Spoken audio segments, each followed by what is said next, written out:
Mr. Sergeant of Arms, invite the members into the chamber and close the doors. I hereby declare the House of Representatives of the 113th General Assembly of the State of Tennessee now in session. Lear Lamberth, you're recognized. Thank you, Mr. Speaker. Would you dispense with the calling of the roll? Without objection, so ordered.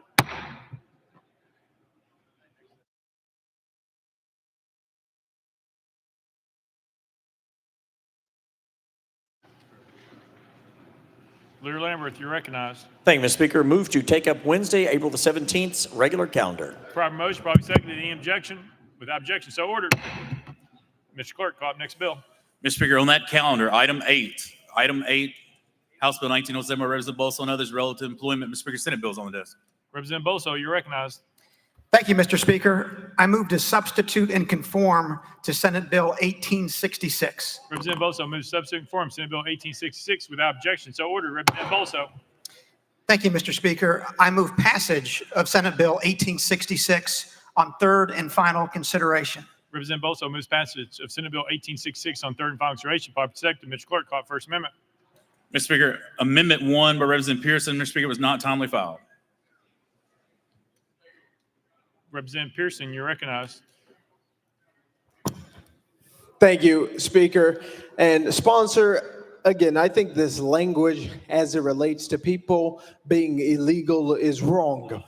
There are no illegal people. Actions might be illegal, but there are no illegal people. And this uses the definition from the Department of Justice, if I'm correct about this amendment, as it relates to folks being undocumented or non-citizens, because I believe our language reflects our values, and we have a responsibility to ensure that the language that we use about all people is respectful, is lifting up their identities as wholly as they are. The use of the word illegal or illegal citizens and illegal immigrants, things like that, just are not being used federally. And so this also puts us in line with that, which is why I put forward this amendment. Thank you. And with that, I move for consideration. You've heard the motion, probably seconded. We're voting for consideration of amendment number 1. All those in favor of considering amendment number 1, vote aye when the bell rings. Those opposed, vote no. Has every member voted? Does any member wish to change their vote?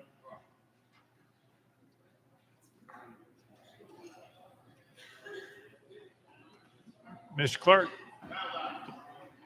please take the vote.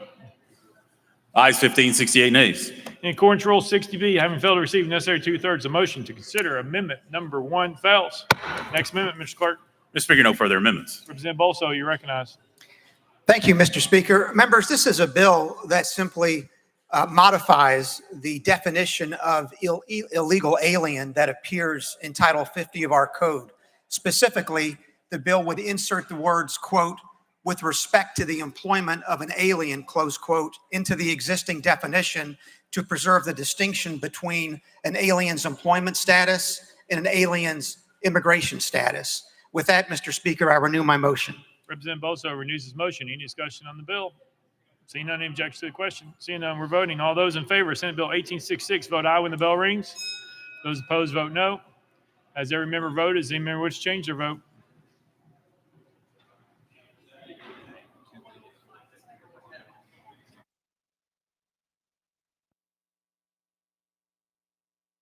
Mr. Clerk, please take the vote. Ayes 68, 19 nays. Senate Bill 1866, having received the constitutional majority, everybody declare passed by objection. Motion to reconsider is tabled. Call the next bill, Mr. Clerk. House Bill 2140 by Representative Butler relative to methadone clinics. Mr. Speaker, the Senate bill is on the desk.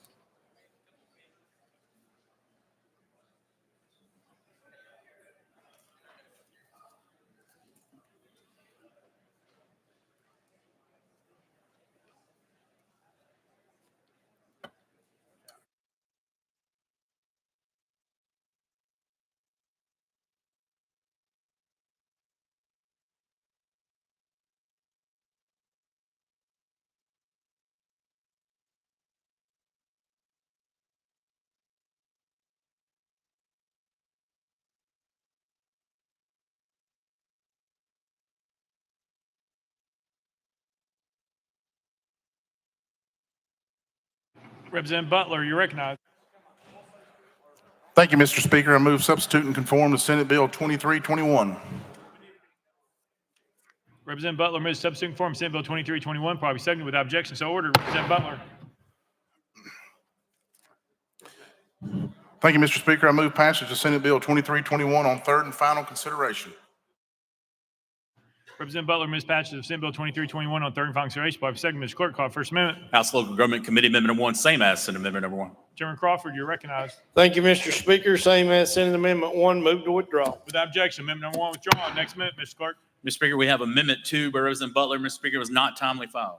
Representative Butler, you're recognized. Thank you, Mr. Speaker. I move to withdraw. Without objection, amendment number 2 withdrawn. Next amendment, Mr. Clerk. Mr. Speaker, no further amendments. Representative Butler, you're recognized. Thank you, Mr. Speaker.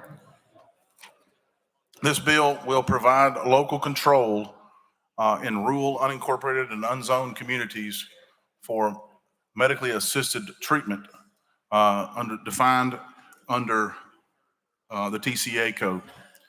With that, I renew my motion. Representative Butler renews his motion. Any discussion on the bill? Chairman Todd. Thank you, Mr. Speaker. Sponsor, I would ask, with these unincorporated areas, do most of those that you're referring to have any zoning requirements already? Representative Butler. Thank you, Mr. Speaker. No, they do not. They have no zoning, and a lot of them have limited ability to even have zoning. They don't have any building departments or codes departments. And a lot of those counties that I'm referring to don't even have inspections in those counties. Representative Todd. Thank you, Mr. Speaker. Would it be a safe thing to say that by passing this legislation, we are imposing a zoning requirement on these counties that have no zoning requirements? Representative Butler.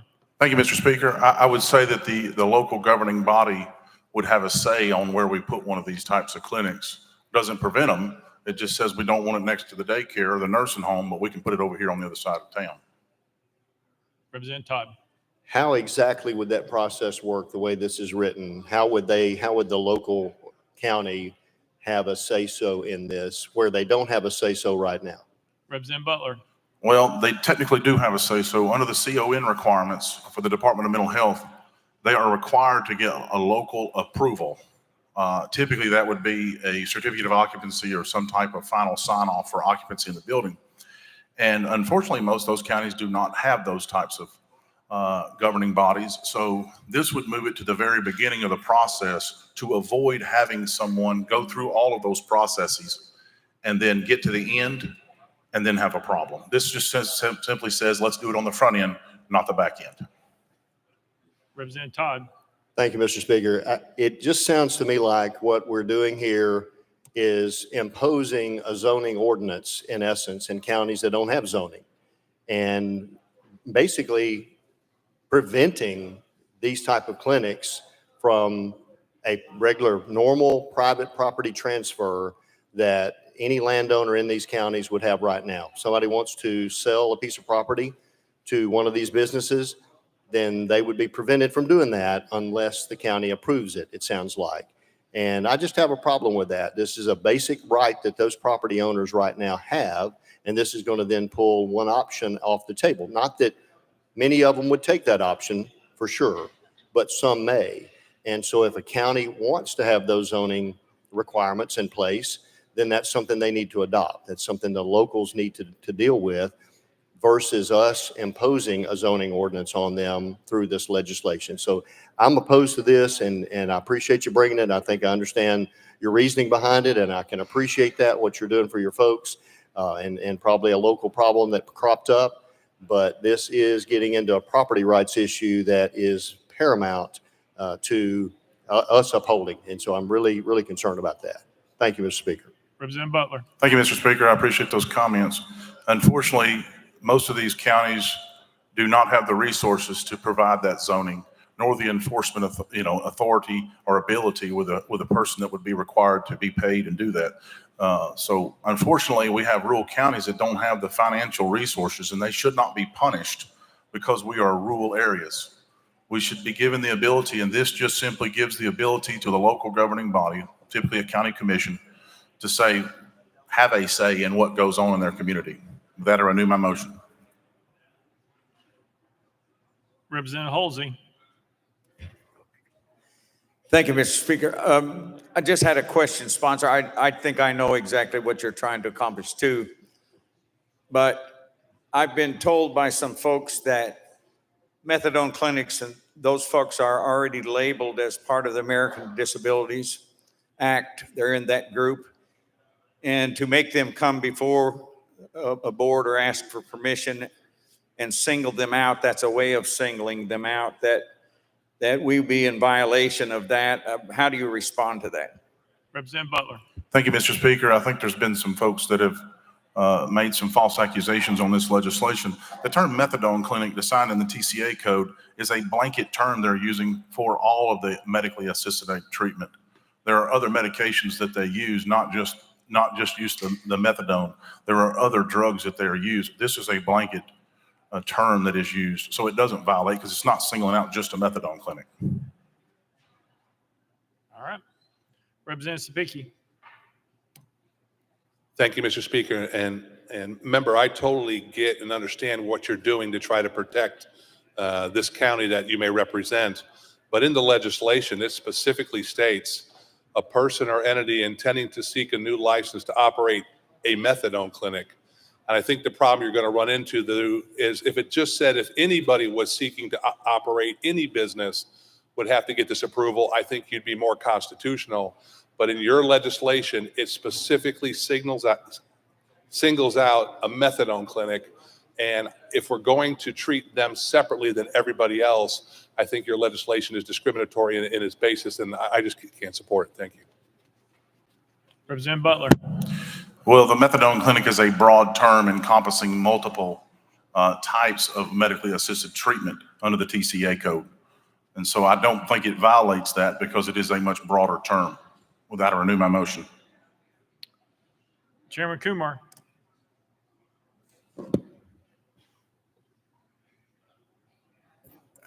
Thank you, Mr. Speaker.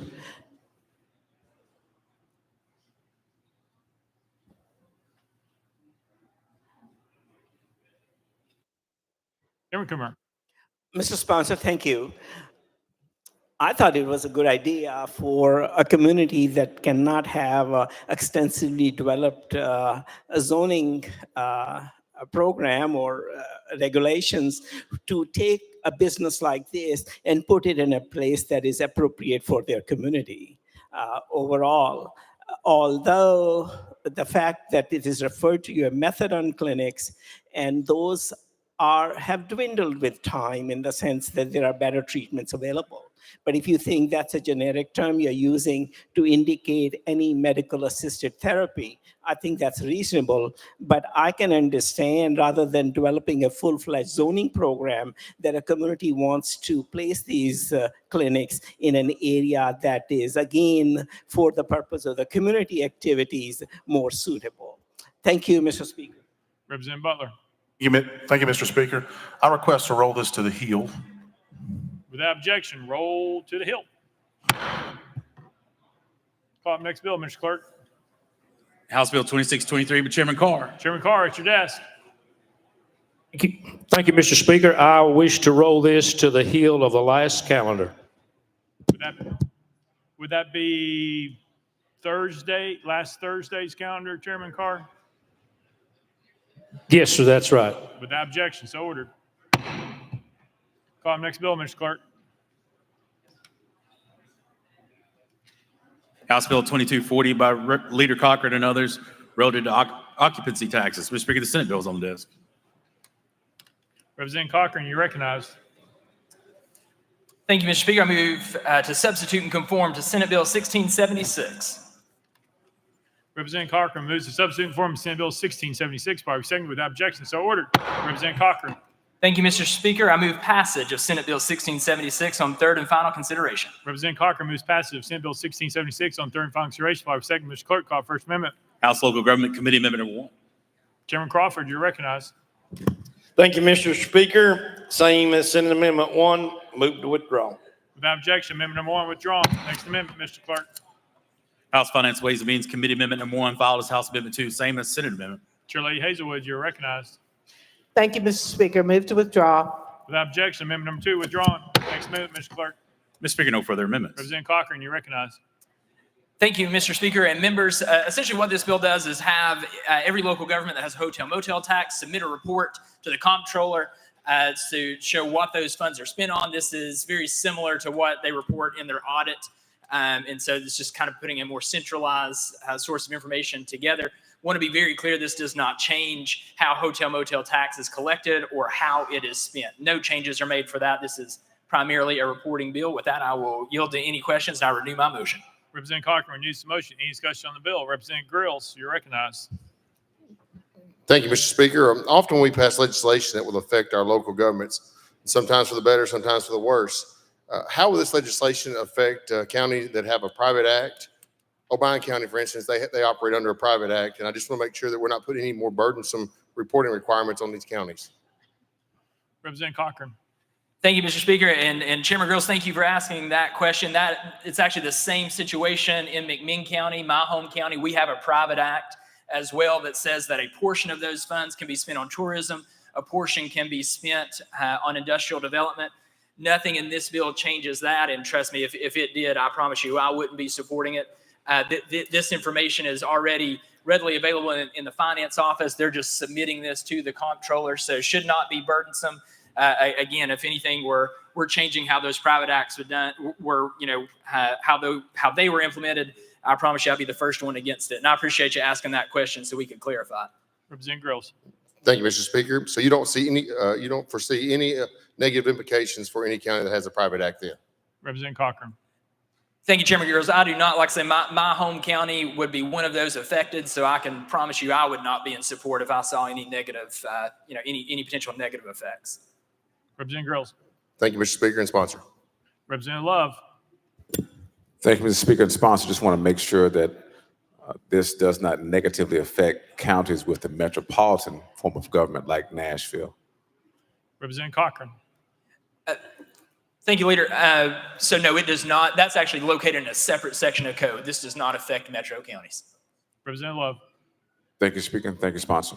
Representative Hemmer. Passes. Representative Carr. Thank you, Mr. Speaker. And to the point, we just want to go one more time for the record. That does not affect the Grandfathering Act, the TCA of 2021. Is that correct? Representative Cochran. Thank you, Mr. Speaker. And Chairman, you are exactly correct. So your county, McMinn County, Obion, Chairman Grills County, we all have private acts. We're all grandfathered in as far as how those funds are spent. No effect whatsoever. Representative Carr. Thank you, Mr. Speaker. Any further discussion? Seeing none, any objection to the question? Seeing none, we're voting. All those in favor of Senate Bill 1676, vote aye when the bell rings. Those opposed, vote no. As every member voted, does any member wish to change their vote?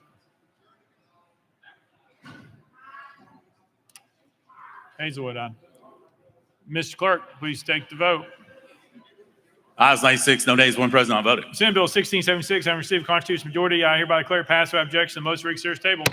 Next bill, Mr. Clerk. House Bill 2693, but Chairman Doggett, relative to persons found incompetent to stand trial. Mr. Speaker, Senate Bill is on the desk. Chairman Doggett, you're recognized. Thank you, Mr. Speaker. I move to substitute and conform to Senate Bill 1969. Chairman Doggett moves to substitute and conform to Senate Bill 1969, probably seconded without objection. So ordered. Chairman Doggett. Thank you, Mr. Speaker. I move passage of Senate Bill 1969 on third and final consideration. Chairman Doggett moves passage of Senate Bill 1969 on third and final consideration, properly seconded. Mr. Clerk, call First Amendment. House Criminal Justice Committee Amendment Number 1, same as to Amendment Number 1. Chairman Holsey, you're recognized. Thank you, Mr. Speaker. It's the same as the Senate. Move to withdraw. Without objection, Amendment Number 1 withdrawn. Next amendment, Mr. Clerk. Mr. Speaker, no further amendments. Chairman Doggett, you're recognized. Thank you, Mr. Speaker. In cases where persons with intellectual or developmental disabilities found incompetent to stand trial, the district attorneys are not required to file complaint for voluntary care or commitment if the defendant is found incompetent to stand trial due to their intellectual disability. It also requires 2 certificates of needs to be submitted to the court for the defendant to receive the involuntary care or commitment. And with that, I renew my motion. Chairman Doggett renews the motion. Any discussion on the bill? Representative Pearson. Thank you, Speaker and sponsor. You and I talked about this briefly, so just want to confirm this. One, that the process would allow for a judge to be able to get would have to have 2 certificates of need before involuntarily committing someone. Again, the process of taking somebody's liberty is such a big situation, and people who are suffering from intellectual disability still need, obviously, care, but also as fair of a process as possible. And so this legislation would allow for that. Is that correct? Chairman Doggett. Yes, sir, that is correct. Representative Pearson. The only other question I had, and you were going up when I came up with it, was removing the district attorney generals from having to make these formal requests doesn't remove their ability to make the request, right? Is that correct? Chairman Doggett. That is correct. Representative Pearson. Thank you so much, sponsor, for answering the questions here and before, and thank you, Speaker. Any further discussion? Seeing none, any objection to the question? Seeing none, we're voting. All those in favor of Senate Bill 1969, vote aye when the bell rings. Those opposed, vote no.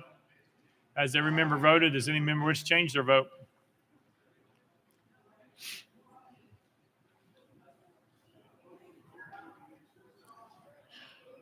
Mr. Clerk, please take the vote. Ayes 86, 8 nays. Senate Bill 1969 having received a constitutional majority, I hereby declare passed without objection. Most read series table. Call up next bill, Mr. Clerk. House Bill 2684 by Chairman Doggett relative to release of defendants. Mr. Speaker, Senate bills on the desk. Chairman Doggett, you're recognized. Thank you, Mr. Speaker. I move to substitute conform to Senate Bill 2304. Chairman Doggett moves substitute conform to Senate Bill 2304, probably seconded without objection.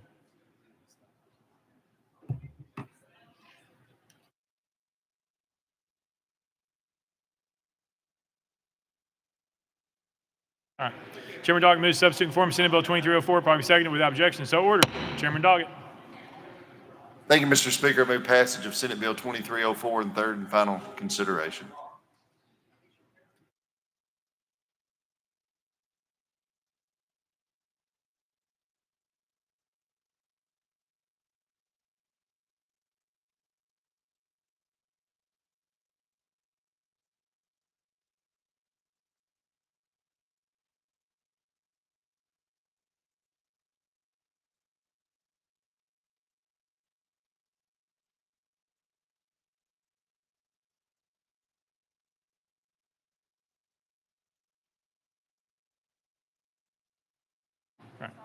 All right.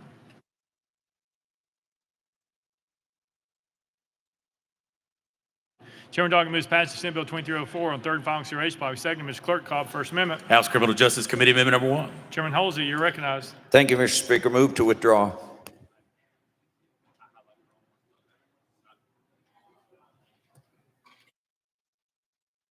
Without objection, amendment number 1 withdrawn. Next amendment, Mr. Clerk. Mr. Speaker, no further amendments. Chairman Doggett, you're recognized. Thank you, Mr. Speaker. Last year, we had made some changes in the code relative to some information that would be gathered upon a person's arrest for specific crimes. In that, we gave time for information to be entered for failures to appear.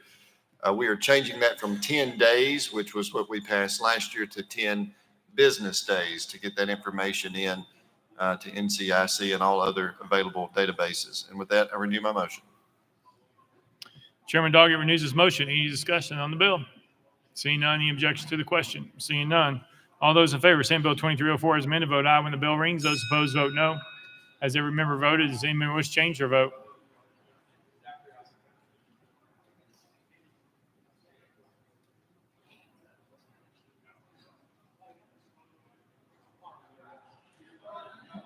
Mr. Clerk, please take the vote.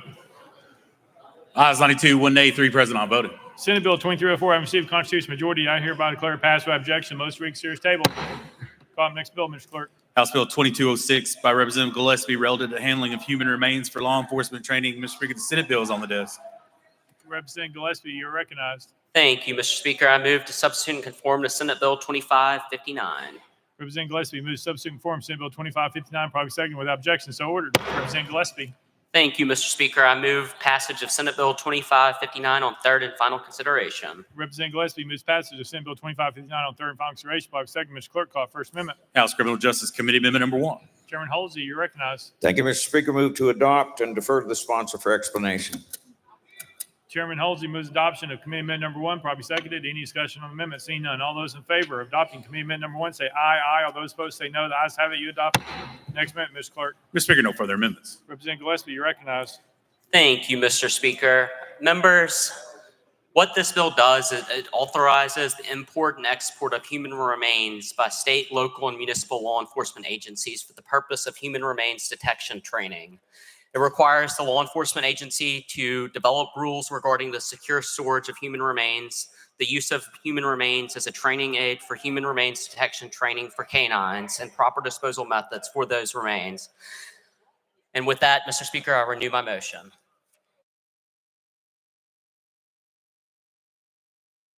Representative Gillespie renews his motion. Any discussion on the bill?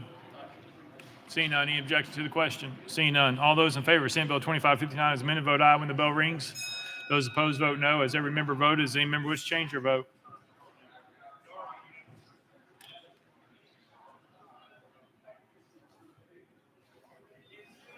Mr. Clerk, please take the vote. Ayes 96, no nays, one present not voting. Senate Bill 2559 having received constitutional majority, I hereby declare passed without objection. Most reconsider is tabled. Call up next bill, Mr. Clerk.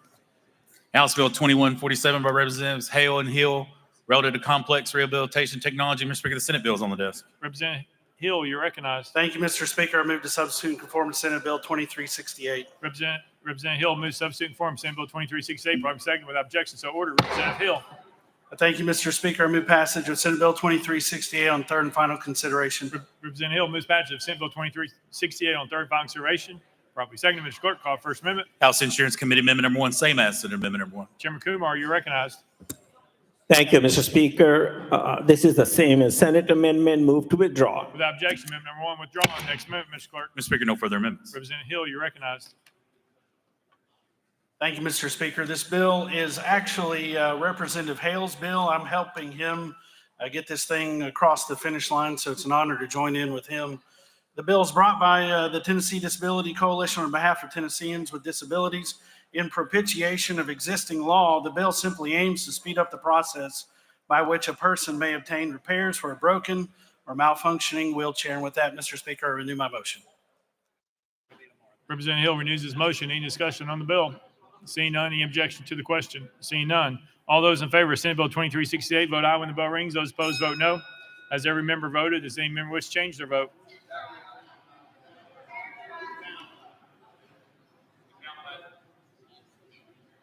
Mr. Clerk, please take the vote.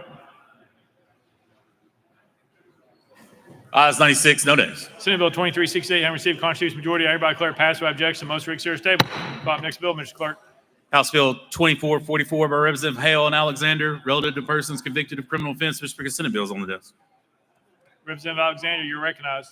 Thank you, Mr. Speaker. I move to substitute and conform to Senate Bill 2536. Representative Alexander moves substitute and conform Senate Bill 2536 without objection. So ordered. Representative Alexander, you're recognized. Thank you, Mr. Speaker. I move passage of Senate Bill 2536 on third and final consideration. Representative Alexander moves passage of Senate Bill 2536 on third and final consideration. By second, Mr. Clerk, call First Amendment. Mr. Speaker, no amendments filed. Representative Alexander, you're recognized. Thank you, Mr. Speaker. This bill is actually Representative Hill's bill. I'm like Representative Hill over there helping Representative Hale get through on the finish line. And this bill creates an exemption from the requirement of an inmate released on work release to wear an ankle GPS monitor. Inmates who receive written approval from the judge and sheriff of the county in which they are incarcerated to be exempt from the requirement would be allowed to work on work release without a monitor. And that I renew my motion. Representative Alexander renews her motion. Representative Mitchell, you're recognized.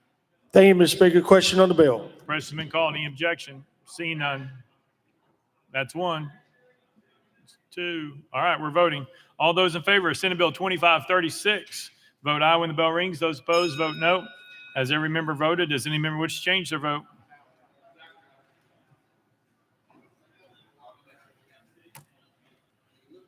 Mr. Clerk, please take the vote. Ayes 85, none nays. Senate Bill 2536, having received constitutional majority, I hereby declare passed without objection. Most reconsider is tabled. Call up next bill, Mr. Clerk. House Bill 2857 by Representative Hill and others, relative to telemedicine. Mr. Speaker, the Senate bill is on the desk. Representative Hill, you're recognized.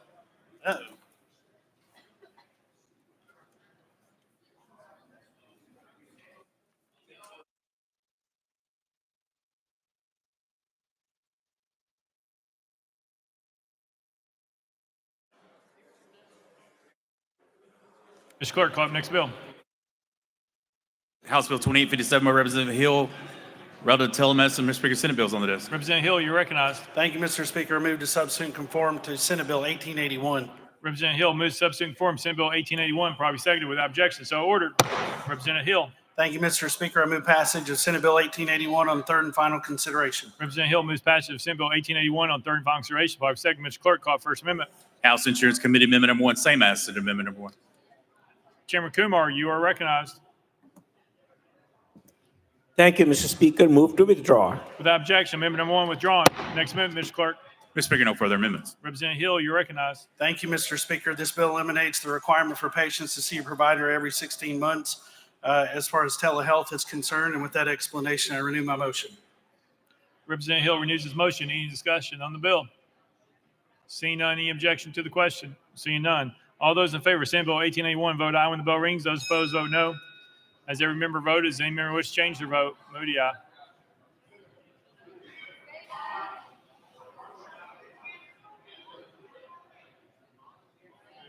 Moody, aye.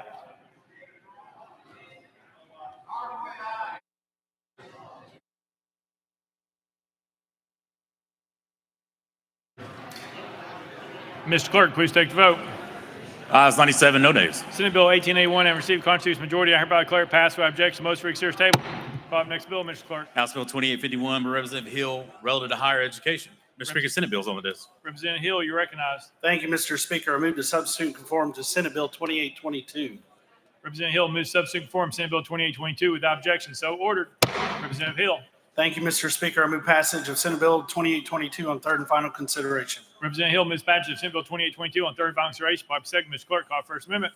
Mr. Speaker, no amendments filed. Representative Hill, you're recognized. Thank you, Mr. Speaker. This bill aims to make sure the public state universities and community colleges are complying with the U.S. Supreme Court ruling on Students for Fair Admissions, Inc. From a few years ago. And with that explanation, I renew my motion. Representative Hill renews his motion. Any discussion on the bill? Representative Pearson. Thank you, Speaker. And sponsor, what other things are considered during an audit by the Comptroller of the Public University? If you just name a few. Representative Hill.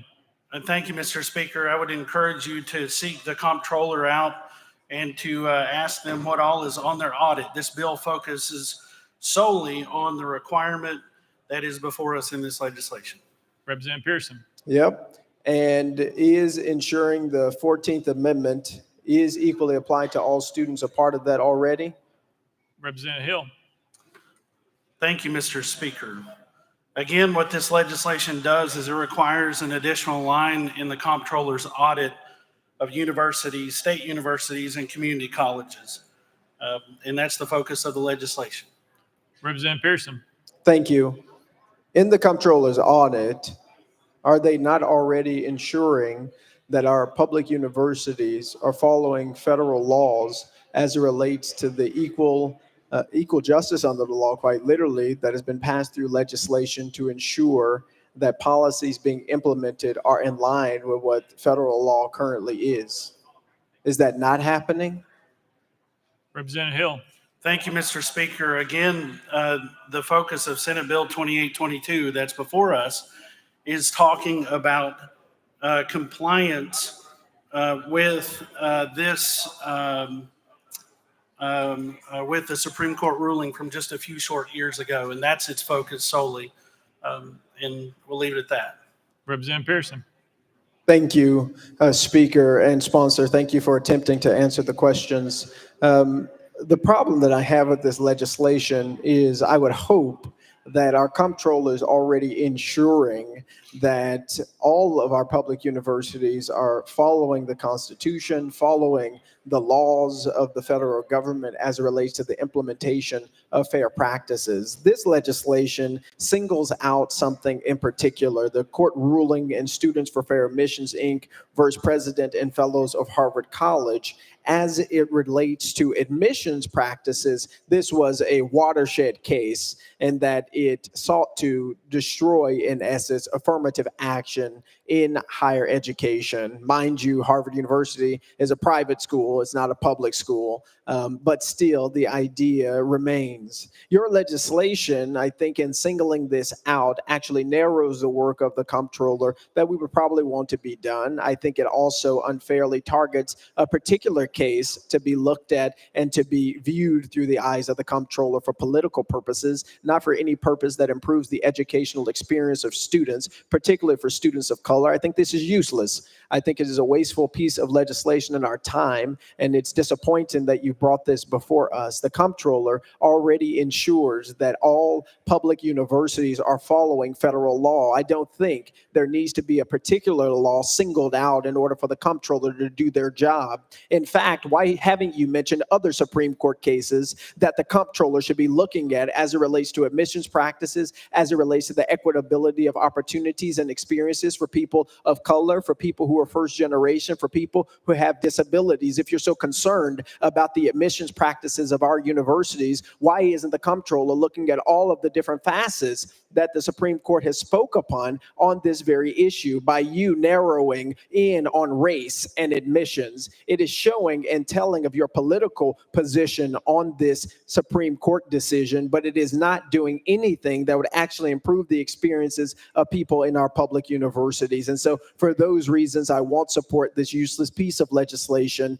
And I ask that my other colleagues, instead of narrowing in on one law that they want to get implemented or want to get more attention, that we think about how we fund public universities and ensure that they get the resources that they need. Because I believe there's a TSU is owed $2.1 billion from this very institution. So let's focus on how we make sure our public universities become the best that they could be by the actions of this body, and not take political talking points and political points and use people like the comptroller for political aims instead of doing things that actually improve the experience of students who go to our public universities. Representative. Thank you, Speaker.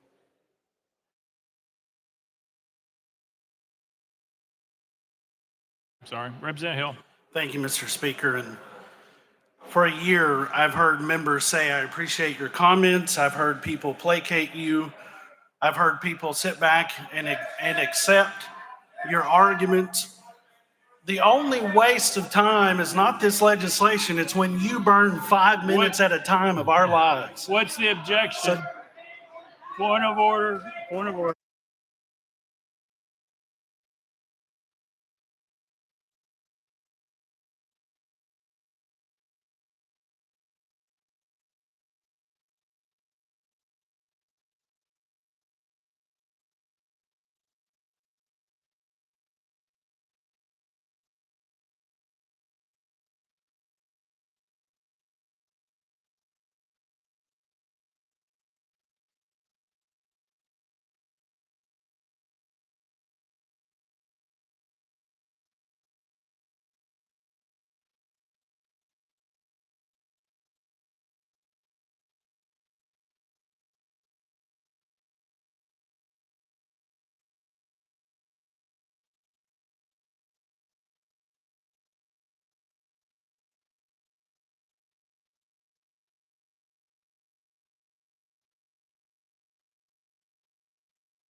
All right.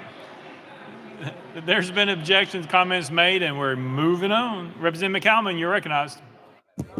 Thank you, Speaker. Move previous question. Question been called. Is there objection? There's objection. We're on the board.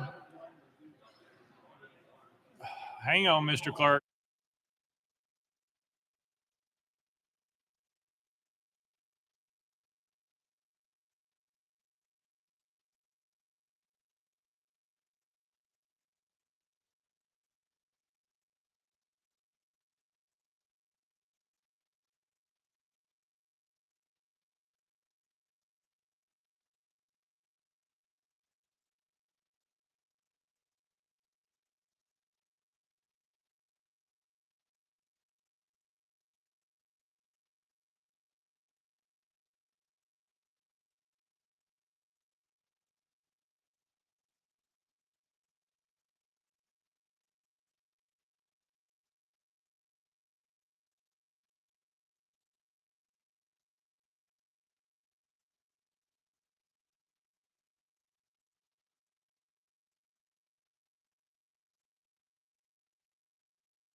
Mr. Clerk. Mr. Speaker, we have a parliamentary inquiry. The question is it appropriate for a member to speak out of turn on the House floor and yell across the room or use obscenities? The answer is no, that's not appropriate. That is a violation of our rules of decorum. We're voting on previous question. All those in favor vote aye when the bell rings. Those opposed vote no.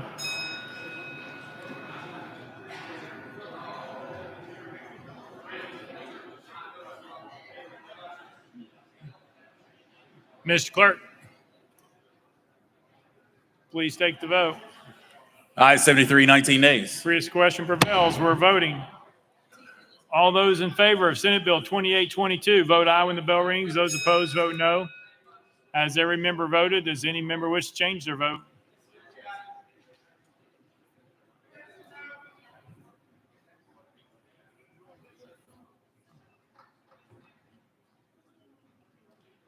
Mr. Clerk, please take the vote. Aye, 74, 22 nays. Senate Bill 2822, having received constitutional majority, everybody declare passed without objection. The most read series table. Call up the next bill, Mr. Clerk. House Bill 2950 by Representative Travis, relative to alcohol. Mr. Speaker, the Senate bill is on the desk. Chairman Travis, you're recognized. Thank you, Mr. Speaker. I move to substitute and conform to Senate Bill 2926. Chairman Travis moves to substitute and conform to Senate Bill 2926. Bobby second without objection. So ordered. Chairman Travis. Thank you, Mr. Speaker. I move passage of Senate Bill 2926 on third and final consideration. Chairman Travis moves passage of Senate Bill 2926 on third and final consideration. Bobby second. Mr. Clerk, call it First Amendment. House State Government Committee Amendment number 1, same as Senate Amendment number 1. Chairman Kiesling, you're recognized. Thank you, Mr. Speaker. We move to withdraw Amendment 1. Without objection, Amendment number 1 withdrawn. Next amendment, Mr. Clerk. Mr. Speaker, no further amendments. Chairman Travis, you're recognized. Thank you, Mr. Speaker. Right now, the Department of Revenue requires a $2,000 bond by liquor by the drink. And I want to raise this to a $10,000 minimum bond limit because the $2,000 bond limit costs the same as a $10,000 bond limit. So with that, Mr. Speaker, it takes the pressure off of the consumer and the agent. So with that, I renew my motion. Chairman Travis renews his motion. Any discussion on the bill? Speaker Pro Tem Marsh. Move previous question. Previous question has been called. Any objection? Seeing none, we're voting. All those in favor of Senate Bill 2926, vote aye when the bell rings. Those opposed, vote no. Has every member voted? Does any member wish to change their vote?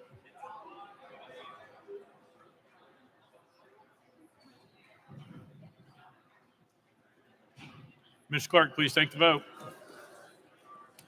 Ayes 82, none nays, 6 present, not voting. Senate Bill 2926, having received constitutional majority, hereby declared passed without objection. Most reconsidered table.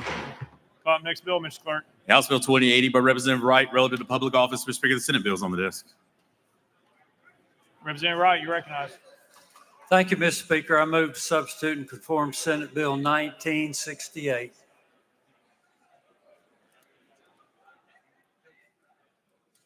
Representative Wright moves to substitute and form Senate Bill 1968, probably second without objection. So ordered. Representative Wright.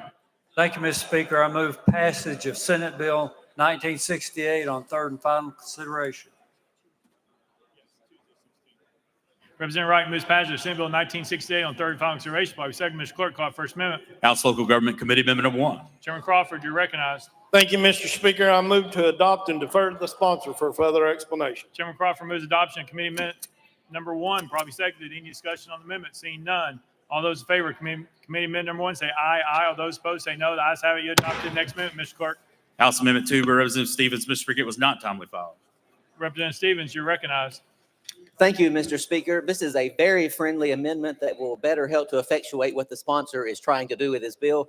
We just amended it to make the effective date November 6th. Right before that, it says that anyone holding an office before November 6th could continue to hold their office.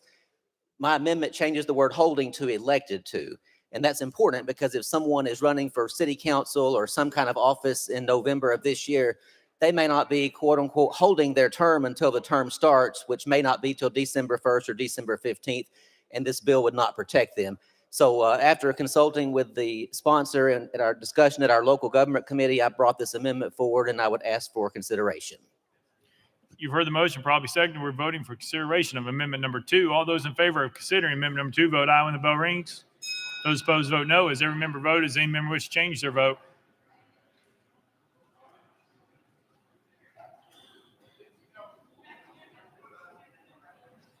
Mr. Clerk, please take the vote. Ayes 87, 8 nays. In accordance with Rule 60B, having received the necessary 2/3 vote, the motion to consider amendment number 2 prevails. Representative Stevens, you're recognized. Thank you, Mr. Speaker. I move for adoption of Amendment 2. Representative Stevens moves adoption of amendment number 2, probably seconded. Any discussion on the amendment? Seeing none, we're on the board. All those in favor of adopting amendment number 2, vote aye when the bell rings. Those opposed, vote no. Has every member voted? Does any member wish to change their vote?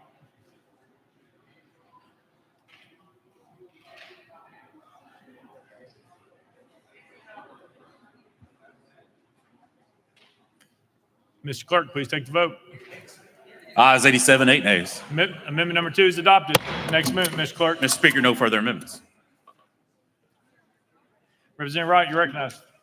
Thank you, Mr. Speaker. Senate Bill 1968 prohibits a candidate from submitting the local or state election commission from accepting more than one petition from a candidate on any one election day. Also can only serve one office after the grandfather period. Bill comes from the city of Farragut, where one candidate was on the ballot for mayor and alderman and campaigned saying if elected to both, he would serve both offices, having 2 votes of a 5-vote body. The changes have been reviewed, tweaked by the State Election Commission. When you put your name on the ballot, the expectation of a voter is that you want to serve in that office. As a basic principle, holding multiple offices leads to inevitable conflicts of interest and elimination of diversity of thought and representation. Most states have some degree of restriction on holding multiple offices. 5 states even have resign to run laws. This is not a bill of what ifs. Over the last few weeks, I've received several examples of situations we need to avoid. With that brief explanation, thank you. That brief explanation, I renew my motion. Representative Wright renews his motion. Any discussion on the bill? Representative McKenzie. Thank you, Mr. Speaker. And as we discussed in committee a lot, I appreciate the amendment. I voted for the amendment because it makes it better, but it's still not a good bill because I don't think the bill says what you just iterated, and that is you talk about diversity of experiences and people. So the implication is that someone could have held a state office and a national office. I don't think that's the case. Is this bill simply attempting to prevent a person from running for a national office and a state office? Representative Wright. Thank you, Mr. Chairman. Thank you, Mr. Speaker. That is not the intention. That is not the full purpose of this bill. Representative McKenzie. Okay, so as like I said, as you described it, you had talked about the fact that a person could not hold office. So let me ask it again. As a result of this bill, will myself or another colleague from Knox County be able to pick up a petition to run for Congress and run for re-election to this state house? Does this bill prevent them from doing that? Representative Wright. Thank you, Mr. Speaker. Under current code, that would not be prohibited. Under future code, it would be prohibited if those elections were on the same election day. Representative McKenzie. Thank you, Mr. Speaker. You know, my core issue with this is we talk about the people have the power. The people elect us. So if a person wants to run, like my colleague Gloria Johnson wants to run for Senate and for State House, that's their people, that's her constituents' decision. So no one's going to be able to hold those two offices, but this bill after November the 6th will prevent that. And at the end of the day, looking at our numbers, I don't see we all represent 70,000 people. I don't see more than 4 or 5 people running for our positions in both parties. So people are not stacking up to run this because it's a difficult decision to run. It is a difficult office to hold. So if someone wants it, has the passion, then why not allow them the opportunity? And then they can make a decision at the end. And we have processes in place to put someone else in. So again, I think this limits people that really care about our communities. Not everybody has the wherewithal to, on either side of the aisle, to endure this. This is not a easy task. As I say always, I think Plato's one that said, the price men and women pay for indifference to politics is to be ruled by evil. If we don't have good people running, we're going to end up in a bad situation. So to try to limit that, the way you limit that is you get out there and stump for your person and elect the person that you want. But this bill, although it won't affect this election, I think going forward is going to curtail the number of people that want to get involved in this process. And so for that, I can't support this. Thank you, Mr. Speaker. Representative Wright. Thank you, Mr. Speaker. Several points were made there, but the most impressive point that needs to be reemphasized is the fact that the people that are going to the ballot box need to know that the person on the ballot is committed to serving in that office and is not out shopping around for several elected spots. Thank you, Mr. Speaker. Representative Love. Thank you, Mr. Speaker and sponsor. Let me ask you this question. As we talk about elections and persons running for office, place like Nashville, where there are city council members who sometimes run for a state house office. Currently, what you're saying is if that person is elected to that office, they can finish out their term. My question would be, but if they want to serve another term in the city council simultaneously while serving in the state house, would this bill prevent them from seeking election to that local level office? Representative Wright. Thank you, Mr. Speaker. Let me get this straight now. You're asking a question about 2 local government offices? Representative Love. No, a city council person serving at the local level who then runs for a state house or state senate seat, gets elected. According to your bill, they can finish out their term in the city council. However, once this bill passes, if they seek election for a second city council term, would this bill prevent them from doing that? Representative Wright. Thank you, Mr. Speaker. Yes, after this bill takes effect, they would be prohibited from seeking election to the city council for a second term while serving in the State House of Representatives. Representative Love. Thank you. Additional question.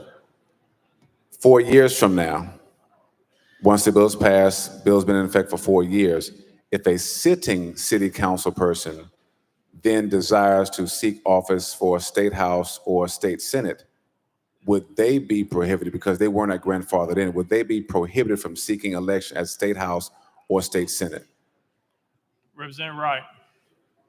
If they were serving in the local government and they wanted to pick up a petition that was on a different date than an election for city council, they could have that petition and submit it.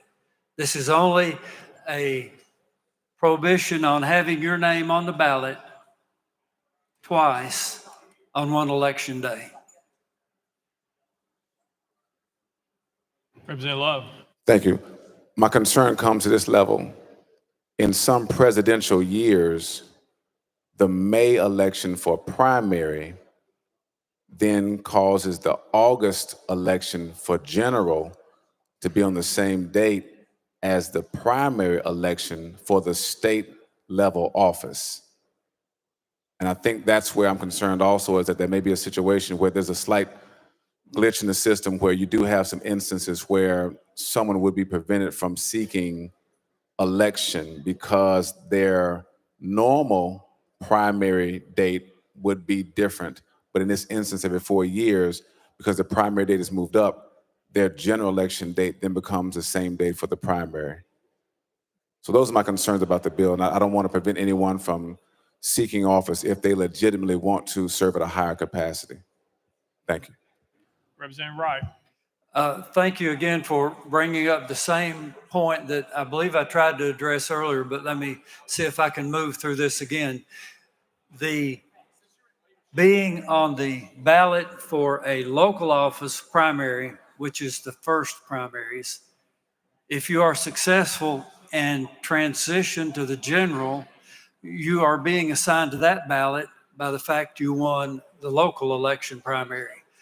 You could then pick up on that same day, because you're only petitioning to be a member of the state house, for example, in your example, you are not petitioning twice to be on that one election. You're placed on that second date by the fact you won the earlier primary.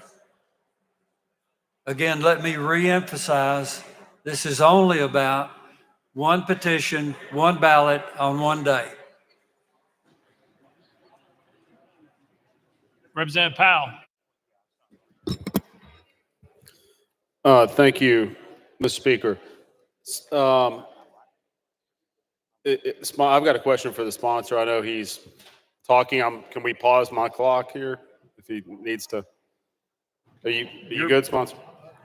Okay.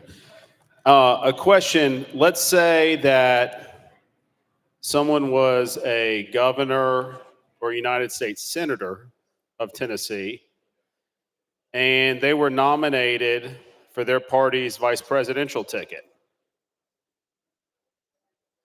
At that point, and it was a re-election year, you could have a situation where someone who is trying to run for vice president is on the ballot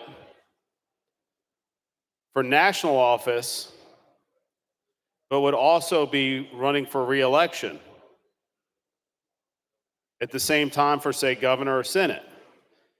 So under your bill, how would this impact that situation where you might have somebody that would end up on a vice presidential ballot? Representative Wright. Thank you, Mr. Speaker. So to draw a little bit of difference between being on the ballot and picking up a petition, vice presidential candidates and presidential candidates do not pick up a petition to be on the ballot. They are placed on the ballot by convention, by the party, and you're particularly asking about the vice president. The vice president doesn't turn in a petition to be the vice president. Representative Powell. Okay, and the reason I asked that is because I know in some of your discussions, we got away from talking about picking up ballots to appearing on a ballot. So I just wanted clarification to make sure that if that situation arises under your bill, you're not preventing somebody from running for vice president at the same time they can also run for election for governor or senator. So that was the reason for my question, because we kind of bounced around a little bit on that point between picking up a petition and actually appearing on a ballot. So if that's a clarification, that satisfies that. Representative Wright. Yes. Representative Wright. Thank you, Mr. Speaker. I request to roll to the Hill. Without objection, roll to the Hill. Representative Hardaway, you have a purpose? No, you're good. All right. Call up next bill, Mr. Clerk. House Bill 2809 by Chairman Hulsey, relative to firearms. Mr. Speaker, the Senate bill is on the desk.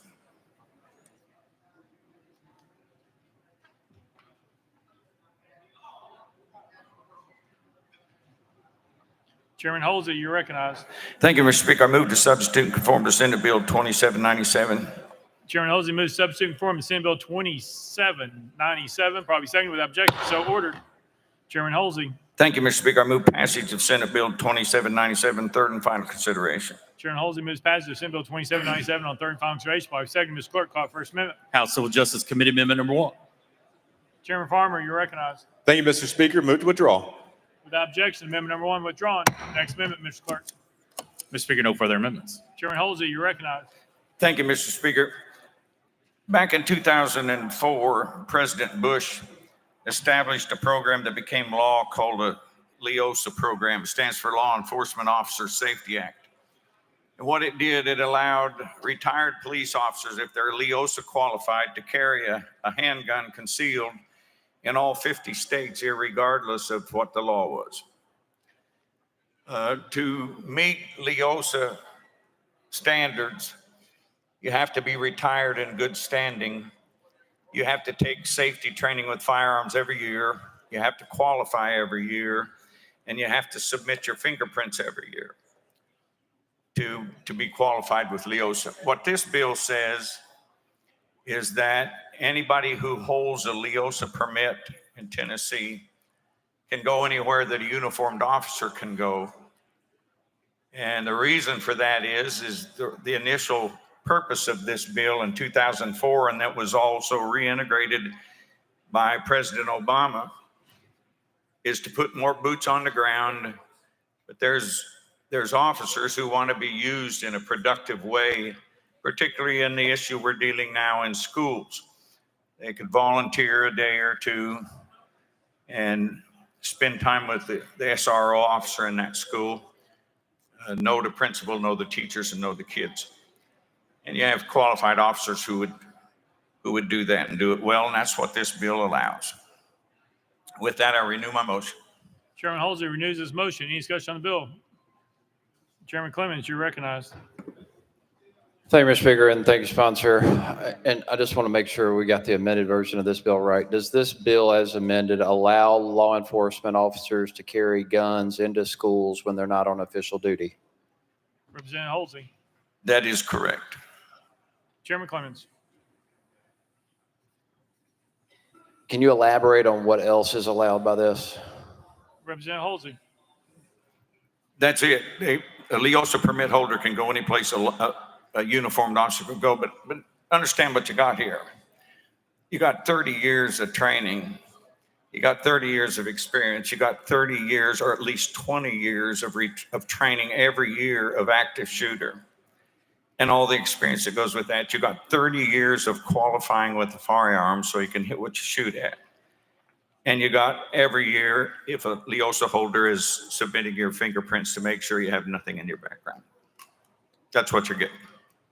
Chairman Clemens. Thank you, Mr. Speaker. Representative Pearson. Thank you, Speaker and sponsor.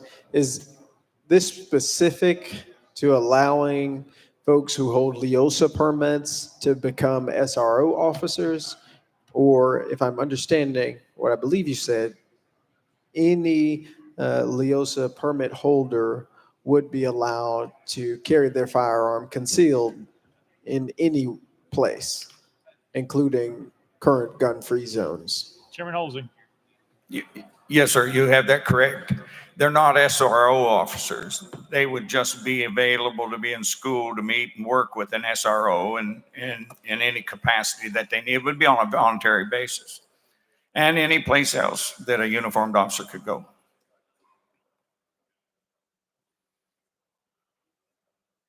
Representative Pearson. Thank you. So if something happens, if they discharge their firearm, which I hope would never happen, would the local law enforcement agency be the ones responsible for that? Like who's responsible for who's liable in essence for them using this firearm? Any liability that attached itself would have to be borne by the officer who's volunteering. He's not labeled as an SRO. He's not labeled as an employee. It's just used in that capacity as a volunteer.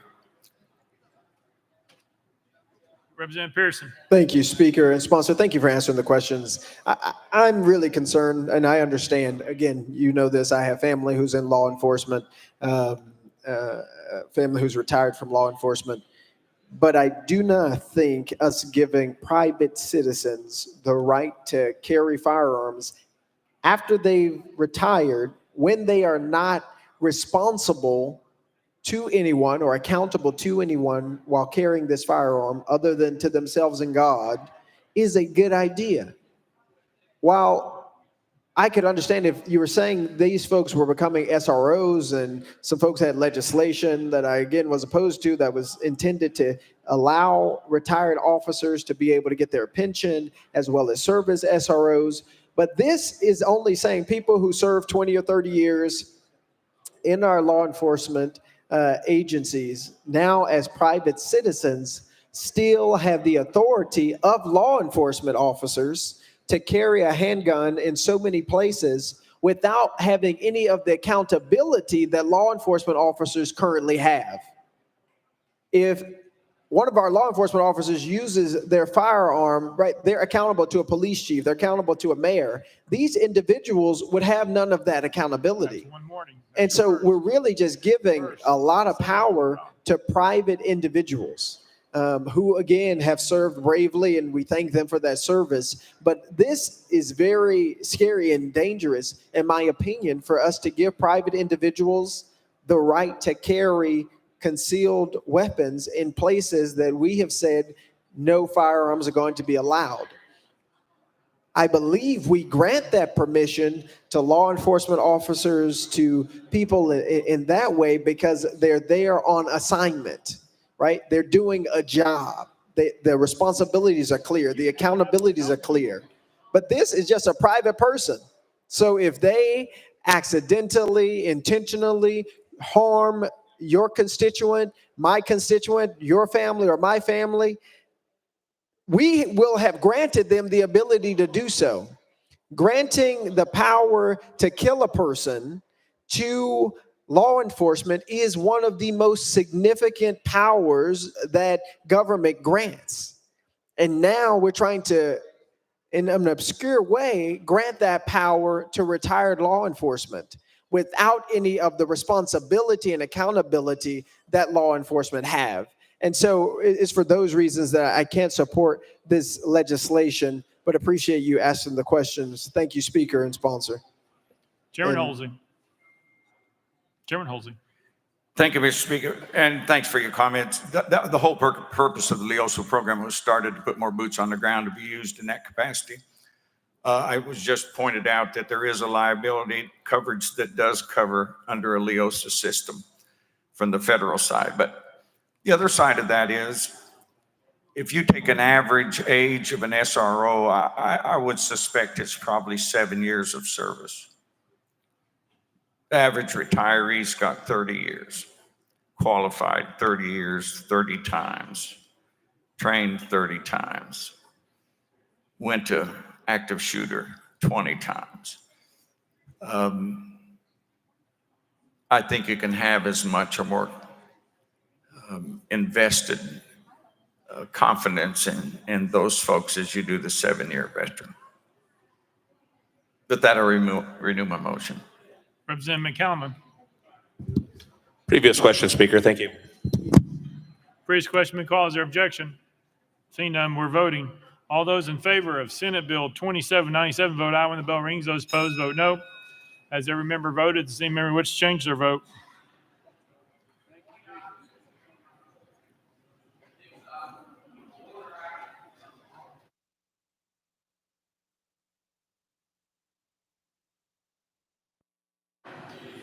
Mr. Clerk, please take the vote. Aye, 76, 19 days, one present, not voting. Senate Bill 2797 and received constitutional majority. I hereby declare passed by objection. Most reconsider is tabled. Call next bill, Mr. Clerk. House Bill 1988. Deputy Speaker Johnson, relative to nursing home assessment. Mr. Speaker, Senate Bill's on this. Deputy Speaker Johnson, you're recognized. Thank you, Mr. Speaker. Mr. Speaker, I move to substitute and conform to Senate Bill 2015. Deputy Speaker Johnson moves to substitute and form Senate Bill 2015 without objection. So ordered. Deputy Speaker Johnson. Thank you, Mr. Speaker. Mr. Speaker, I move passage of Senate Bill 2013 on third and final consideration. Deputy Speaker Johnson moves passage of Senate Bill 2015 on third and final consideration. By second, Mr. Clerk, call First Amendment. Mr. Speaker, no amendments filed. Deputy Speaker Johnson, you're recognized. Thank you, Mr. Speaker. This is the annual nursing home bed assessment, and it renews it through June 30th of 2025. I renew my motion. Deputy Speaker Johnson renews his motion. Any discussion on the bill? Leader Lamberth, you're recognized. Mr. Deputy Speaker, the time has come for the question you've been waiting for. After 20 years, is this your last bill on the floor? Deputy Speaker Johnson. Yes, it is, Leader. Leader Lamberth. I can only say this, sir. You have taught all of us more than we could have ever learned from anybody else on the planet. We appreciate the guidance and wisdom that you've given us as your fellow members and the service that you've given to your district and this state. Thank you for your friendship and your service.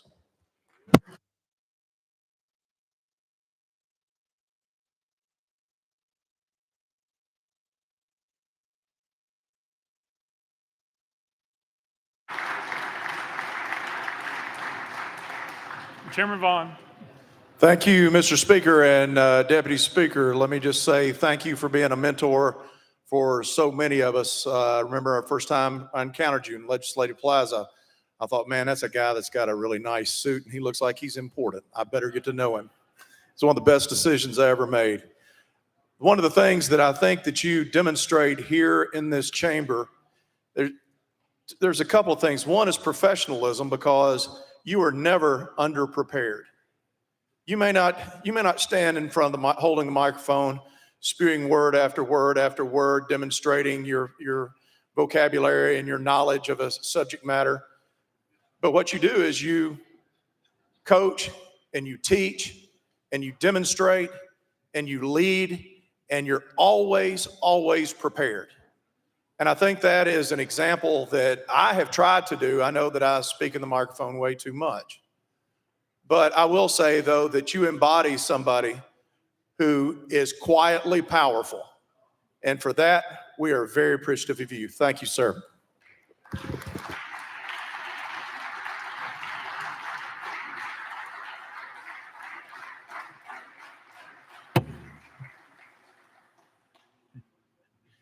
You can keep hissing, but you're going to be removed.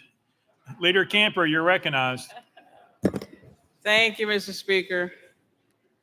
Deputy Speaker, it's been an honor to serve with you.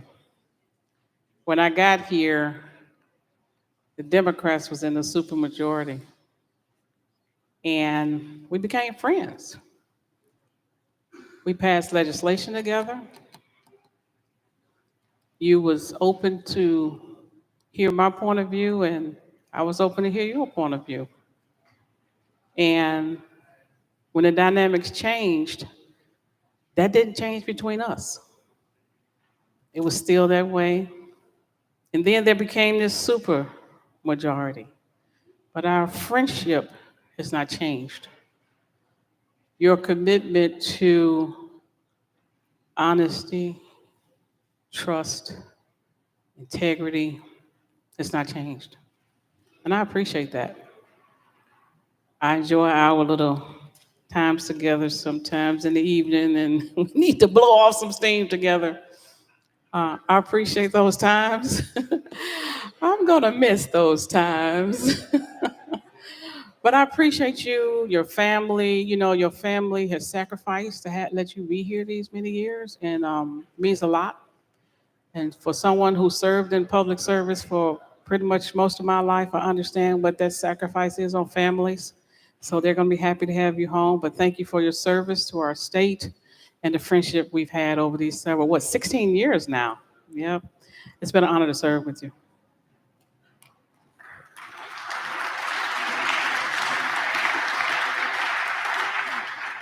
Representative Miller. Thank you, Mr. Speaker. And I'm going to keep this brief. What our leader was talking about, what we appreciate, we've learned to appreciate the bipartisanship and the evening happy hours, and which was a good thing. And the reason it was so good, because after we go through these committee fights and on the floor, we have all of this tension. If I could say anything about you, you've always been the individual that brought us together. You brought us together with laughter, with joy. And I'm going to miss that. We're going to miss that. And when you say the good guys, they don't stay long, you've been here long enough. But you are indeed one of the good guys. One of the good guys. No doubt.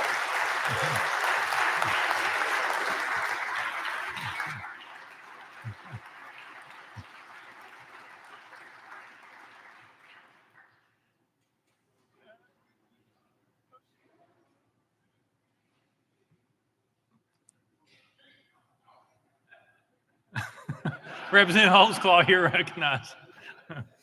Thank you, Mr. Speaker. And I too attest to my good friend. He operates and makes things happen without saying a whole lot. But how much more fitting, members, can it be his last bill he's carrying a nursing home bed to? Thank you.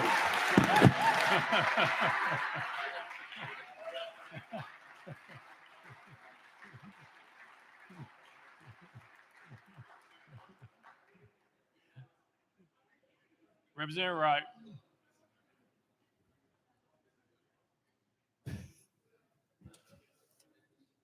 Thank you, Mr. Speaker.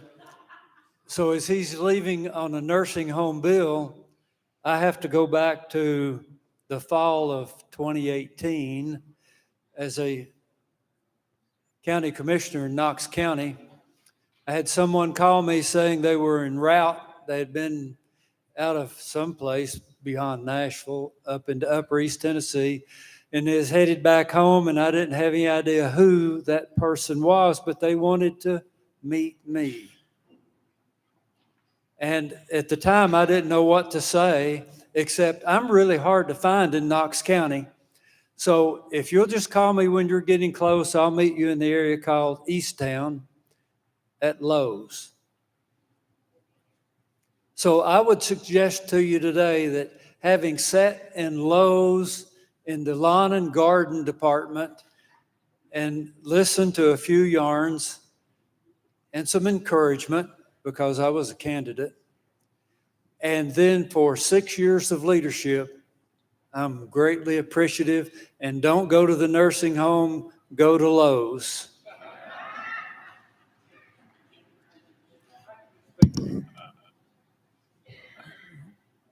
Representative Mitchell. Thank you, Mr. Speaker. I just want to say I appreciate your friendship.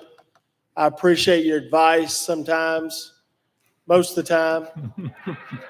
And I look forward to those pictures you sending us, taunting us as we're in here doing this, as you're enjoying life. Again, thank you for your leadership and thank you for serving the state. All right. Any further discussion? Oh, Speaker Pro Tem Marsh. Curtis, I'm gonna miss all the fun we've had together. I expect you to come back very often, and I hope you'll call me to play golf. I'm going to beat your butt again.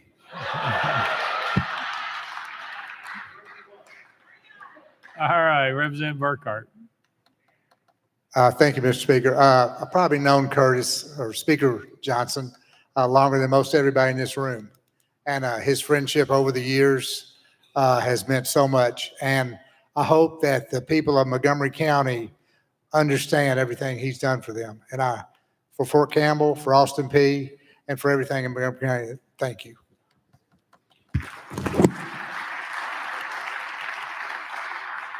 Any further discussion? Representative Towns.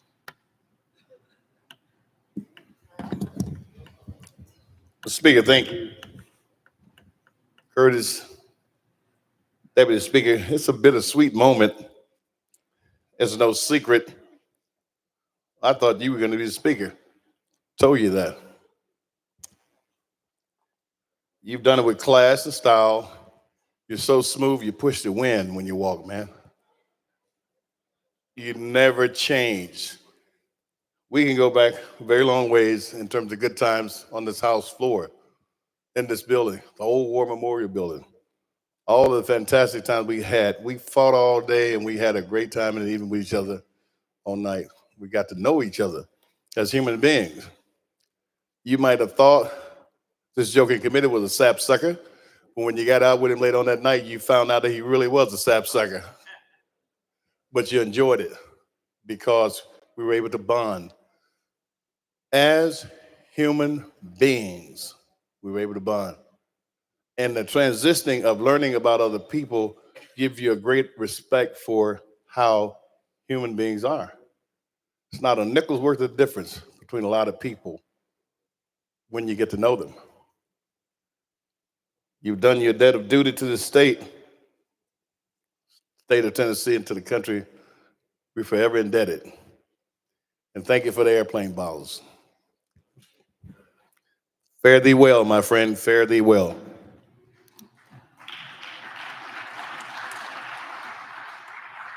Representative Hardaway.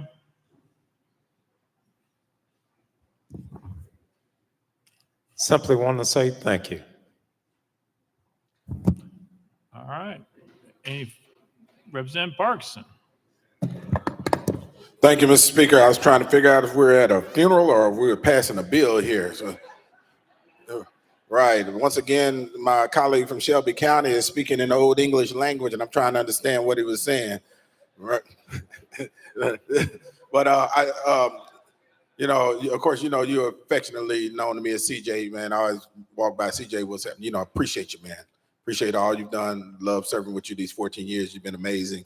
And you helped walk me through some strategic times, over the course of the years. And I truly thank you for also learning as much as you learned about the cosmetology industry over the years. Right. Your hair is better for it. Trust me. So, but thank you again, man. Love you, man. Take care.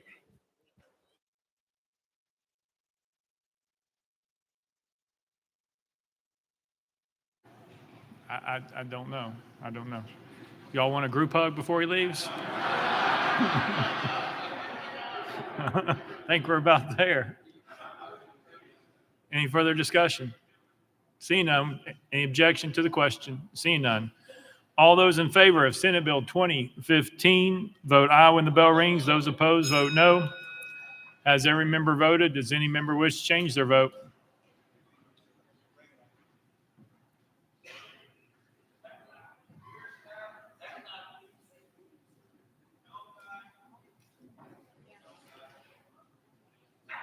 Mr. Clerk, please take the vote.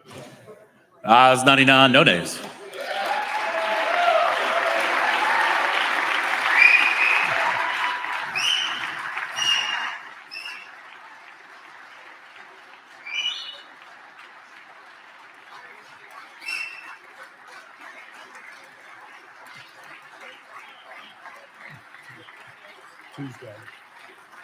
Senate Bill 2015, I received Constitutional majority. I hereby declare passed without objection. The most reconsidered is tabled. Lear Lambert, you're recognized. Thank you, Mr. Speaker. Move to take up Tuesday, April the 16th, regular calendar.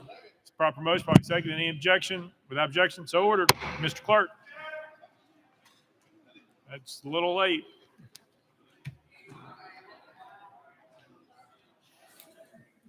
Mr. Speaker, on Tuesday's calendar, the body was ready for item 46 by Representative McKenzie relative to food assistance. Mr. Speaker, the Senate bill is on.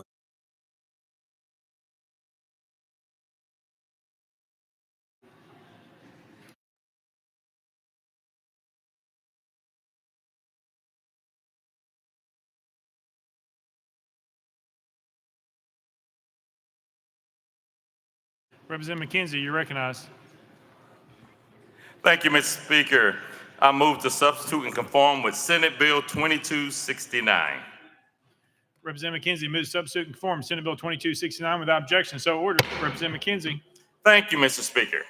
I move passage of Senate Bill 2269 on third and final consideration. Representative McKenzie moves passage of Senate Bill 2269 on third and final consideration. By second, Ms. Clerk, call First Amendment. Mr. Speaker, no amendments filed. Representative McKenzie, you're recognized. Thank you, Mr. Speaker. This bill requires Department of Human Services to identify any federal regulations, state laws, or rules that they deem determined to inhibit the department's ability to review and approve applications and deliver benefits for the food assistance program. This bill also requires that on or before December 31st, 2024, DHS must submit a report to the chairs of the health committees in the Senate and House that details its findings, any waiver applications it has submitted, and their status. We're also asking that they include recommendations to the General Assembly for any statutory changes the department deems necessary to facilitate efficient processing and approval of applications and delivery of benefits. With that, I renew my motion. Representative McKenzie renews his motion. Any discussion on the bill? Representative Towns. Speaker, call for the question. Question's been called. Any objection? Seeing none, we're voting. All those in favor of Senate Bill 2269 vote aye when the bell rings. Those opposed vote no. Has every member voted? Does any member wish to change their vote?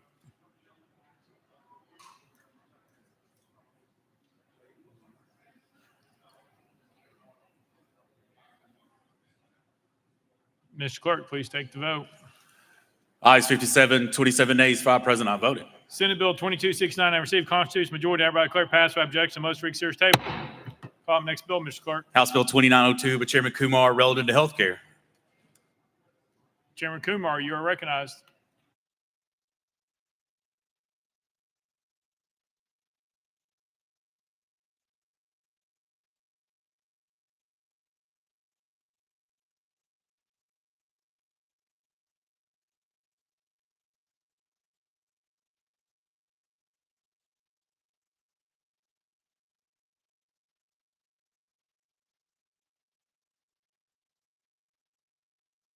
Okay.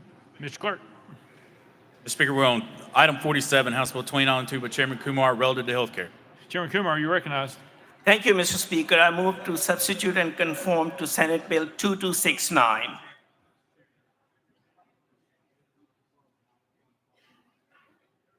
Chairman Kumar.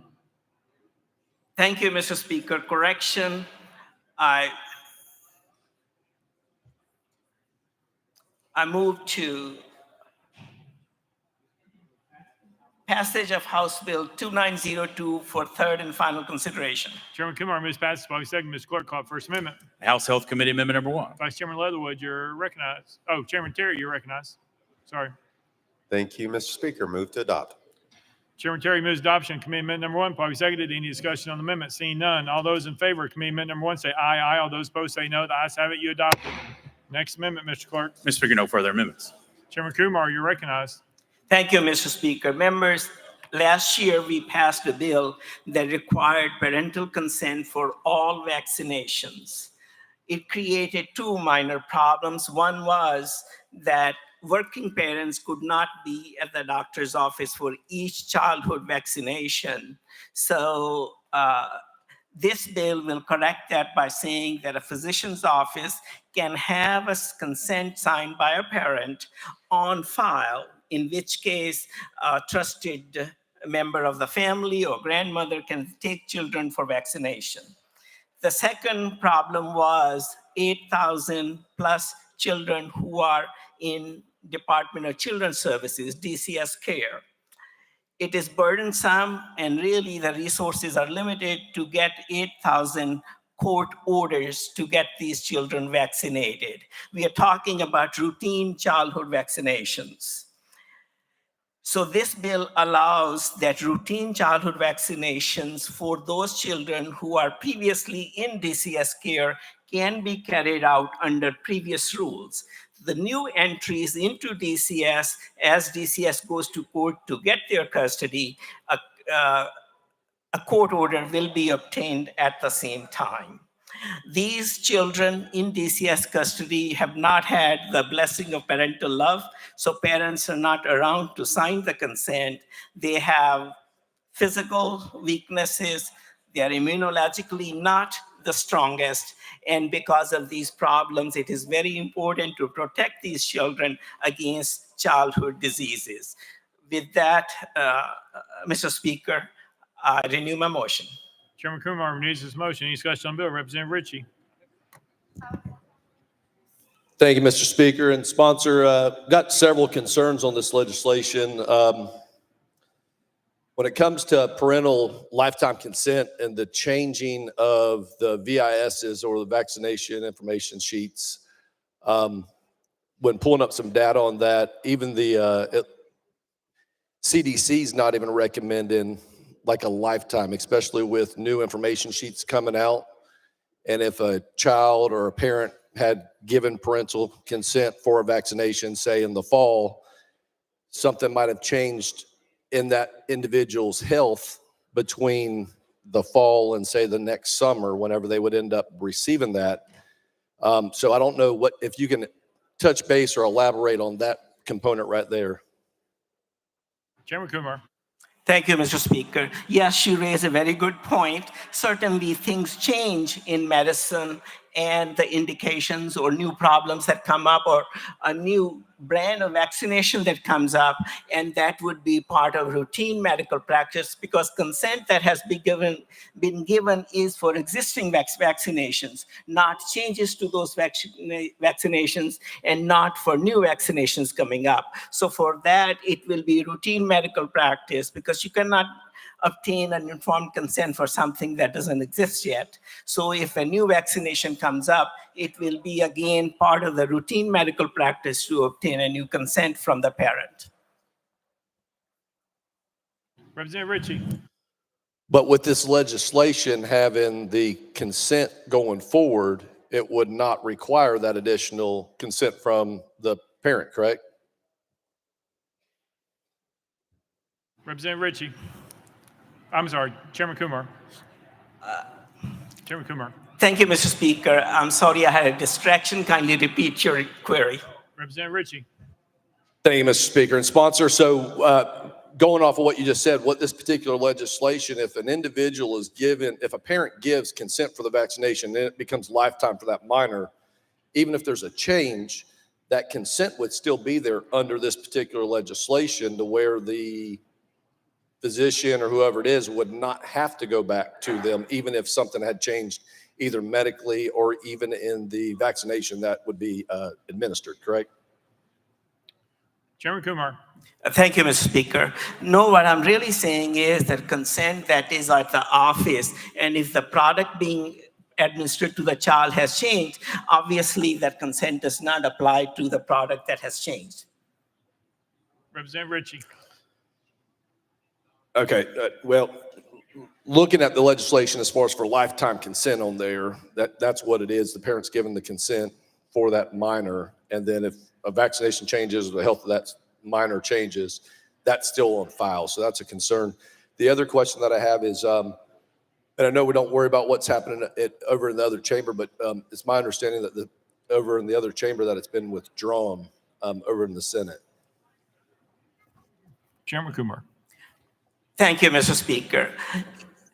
The legislation did pass through committee 9-0, and I think there has been some hesitation. My expectation is that as we pass it here, I can work with the other chamber and see if this can be done, because really not getting those children under DCS care properly vaccinated for another year will be harmful to them. And again, those are children under state custody. That means it is our responsibility to take care of those children. Thank you, Mr. Speaker. Any further discussion? See, Chairman Reagan. Thank you, Mr. Speaker. And to my good friend in the well, I understand you have good intentions with this, but I have grave concerns, especially about the part where DCS is allowed to get vaccinations for children. The idea behind that straightforwardly is they are usurping any parental authority or rights that those children may have. I understand they're in custody and most of the time for a reason. However, that does not grant them parental authority. They are not apprentice loco, I believe is the correct legal term, but anyway, in loco apprentice. Anyway, the issue is the government is not a parent. We have court procedures, and even though it's burdensome, that's what those people are paid to do. If they're going to get vaccinations for these children, I really don't care how much effort they have to put into it. That's their job. We pay them for that. And we do not need to be changing the rules of the road because it's burdensome for a state agency. For that reason, sir, I can't support your legislation, but I do appreciate your effort and your concern. Thank you. Chairman Kumar. Thank you, Mr. Speaker. Chairman Reagan, you and I have talked about it, and I think I proceeded with this with the confidence that you had and I had an understanding and agreed on this. However, I respect your work. I respect your commitment to parental rights. We voted for this bill last year under the same circumstances, and we supported parental rights because this body believes in them very much. I, again, respect your hesitation.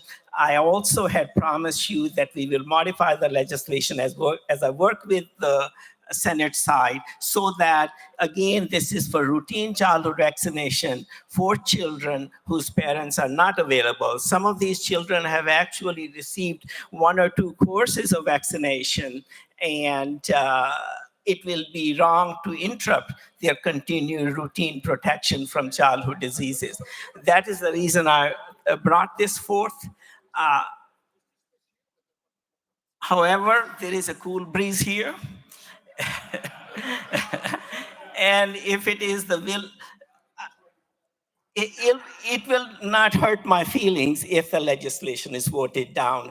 I still think that we do need to make an effort to protect the children who are under DCS care from routine childhood diseases.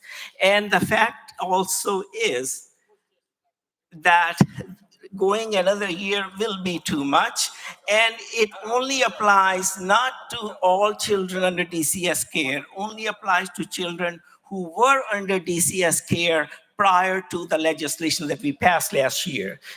all we are saying is allow those children continue to be vaccinated according to the previous rules. Now, any new entrants into DCS will be, DCS does have to go to court to get their custody. A court order, in case parents are not available for consent, a court order will be obtained, and the letter as well as the desire or preference of the previous legislation will be followed. I still feel that we do need to protect the children who are already in DCS care prior to your legislation, and they were getting vaccinated under the old rules. Let us continue to do that. No, we don't want DCS to be the parent unless they have court orders properly done. With that explanation, Mr. Speaker, and hoping for the best, I do renew my motion.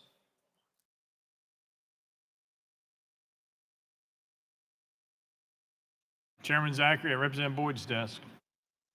Thank you, Mr. Speaker. Make a motion, move this back to calendar and rules. Proper motion, probably seconded. There's objection. We're on the board. All those in favor of the motion to re-refer to calendar and rules, vote aye when the bell rings. Those opposed, vote no.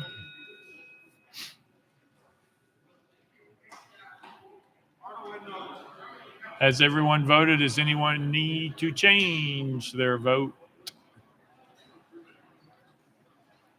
Mr. Clerk, please take the vote. Aye, 65, 27 nays, 2 present, not voting. House Bill 2902 has been referred to calendar and rules. Next bill, Mr. Clerk. Mr. Speaker, that brings the body back to item 38 on that calendar. Item 38, Senate Bill 429 by Chairman Reagan, relative to local governments.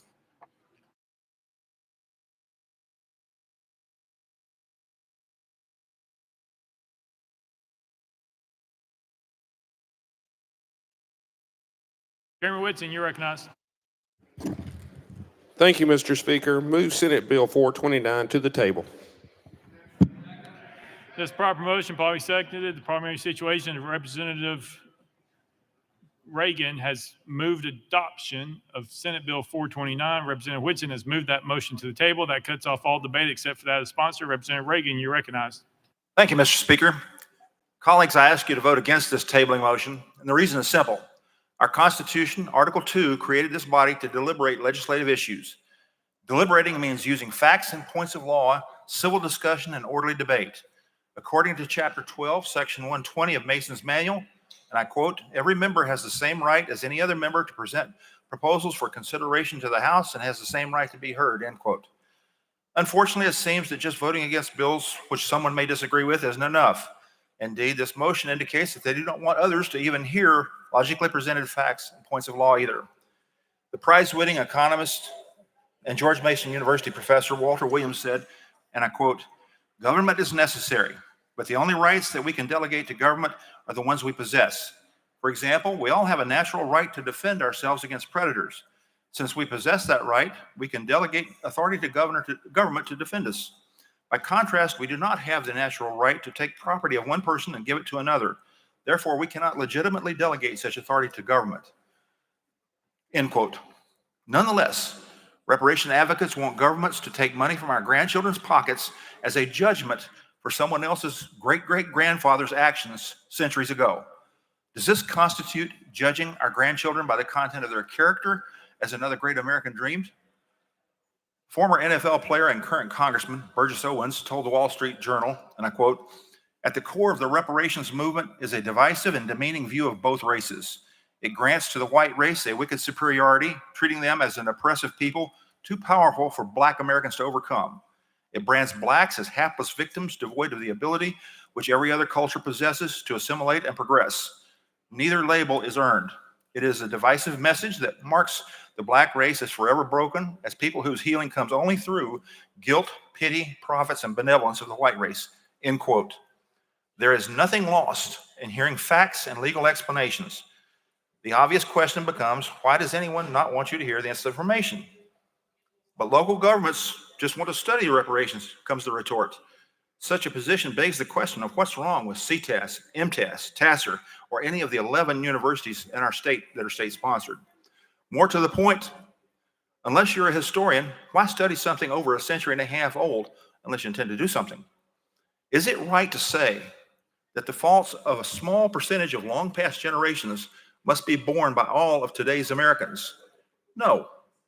It's never right to punish an innocent person for an act committed by another. Asserting collective or generational guilt is a lie of the worst kind. Were all Muslims responsible for 9/11? Are all Japanese Americans responsible for Pearl Harbor? We cannot refuse to stand for the undeniable rights of today's innocent generation to keep their property to themselves unless otherwise required by law. We must stand for real justice over the vile fiction of collective guilt. Moreover, we must boldly stand against bullying through hurling groundless insults, baseless slurs, and disruptive rabble-rousing. Instead, we must resolutely stand for reasoned discussion and debate over Hitler's vetoes and disrespectful arrogance. Everyone is anxious to adjourn and put an end to the contentious acrimony and seemingly endless bullying. However, as a matter of principle and courage, I urge you to do so by voting against this tabling motion. Thank you, Mr. Speaker. Parliamentary Situations, Representative Reagan has moved adoption of Senate Bill 429. Representative Woodson has moved that motion to the table. We're voting on the tabling motion. All those in favor vote aye when the bell rings. Those opposed vote no. Has every member voted? Does any member wish to change their vote?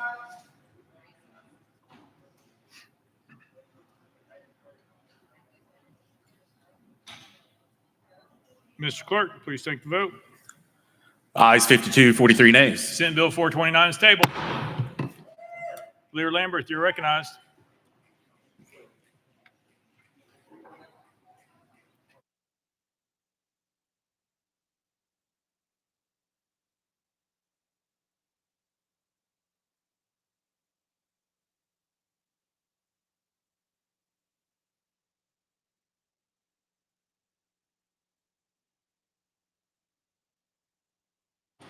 Lear Lambert, you're recognized. Thank you, Mr. Speaker. I move to take up Thursday, April 18th, regular calendar. Proper motion, probably seconded. Without objection, so ordered. Representative Towns, for what purpose? Mr. Speaker, members, this is going around for Vice Chair Johnson for you all to sign his last bill. It should be circulating. Make sure you sign it and don't take it with you. You want to make sure it's over there. Susan has it over there. Okay, make sure everybody get it so we give it to Vice Chair Johnson. Okay, thank you, Mr. Speaker. Thank you. Lear Lambert, you're recognized. Mr. Clerk, call the first bill. Mr. Speaker, we're at the heel of that calendar, and we're back to item 3, House Bill 2419 by Representative Barrett. Lear Lambert, you're recognized. Thank you, Mr. Speaker. Move to the heel. Without objection, roll to the hill. Call up next bill, Mr. Clerk. Mr. Speaker, that brings us back to item 6. Item 6, House Bill 2224 by Representative Love, relative to mental health resources. Mr. Speaker, the Senate bill is on the desk.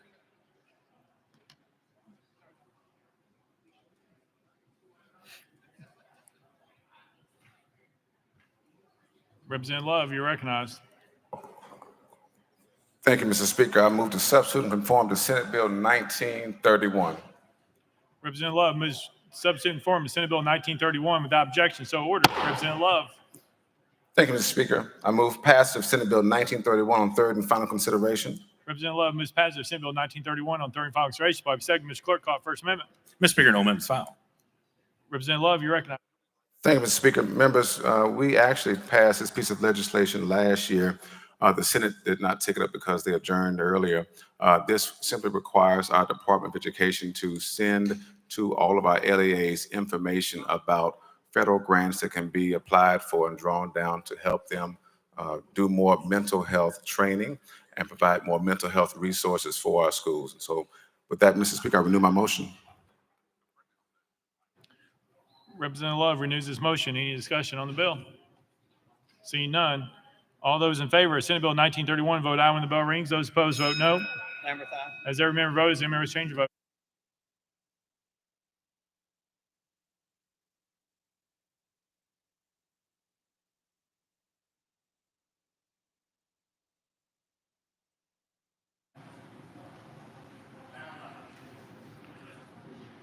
Mr. Clerk, please take the vote.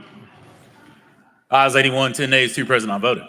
Senate Bill 1931 and received a constitutional majority. Everybody declare it passed without objection. Most reconsider is tabled. Next bill, Mr. Clerk. Mr. Speaker, that brings the body back to item 8. Item 8, House Bill 1960 by Representative Jernigan, Railroad to Public Hospital, State Employee Incentive Programs. Mr. Speaker, Senate Bill on desk. Representative Jernigan, you're recognized. Representative Freeman, for what purpose? All right, Representative Jernigan, you're recognized. Thank you, Mr. Speaker. Move to substitute conform to Senate Bill 2007. Representative Jernigan moves substitute and conform to Senate Bill 2007, probably seconded without objection. So ordered. Representative Jernigan. Mr. Speaker, I move passage of 2007 on third and final consideration. Representative Jernigan moves passage of Senate Bill 2007 on third and final consideration, probably seconded. Mr. Clerk, call for First Amendment. House Health Committee Amendment number 1, same as Senate Amendment number 1. Chairman Terry, you're recognized. Thank you, Mr. Speaker. Move to withdraw. Without objection, amendment number 1 withdrawn. Next amendment, Mr. Clerk. Mr. Speaker, no further amendments. Representative Jernigan, you're recognized. Thank you, Mr. Speaker. This bill applies to Metro Nashville General Hospital and is completely permissive. The bill allows Nashville General Hospital to negotiate with insurance providers on any incentives or price deductions that they would like to include for state employees. It will allow state employees to save on deductibles and copays, making the delivery of health care more affordable. We worked with the state benefits administration on this, which they are the ones that wanted to make it local just to Metro General Hospital. They also wanted us to exempt high health savings accounts, HSAs, and high deductible accounts. So with that explanation, I renew my motion. Representative Jernigan renews the motion. Any discussion on the bill? Representative Whitson. Thank you, Mr. Speaker. Sponsor, is this your last bill on the House floor? Representative Jernigan. Yes, it is. Representative Whitson. Well, Representative Jernigan, I just want to tell you, I have no finer friend and advisor and colleague that I was blessed to sit next to you my first 2 years on the back. We argued, we still argue, we disagree, but you do it with such grace and humility. You're one of the finest persons I've ever met in my life. I work for people like you in the Army. You are a mentor, you inspire, and I just tell you, Darren, I just look forward to continuing our friendship after we finish here on the House floor. And I tell you, you're just a good friend and couldn't ask for one better. Thank you, Mr. Speaker.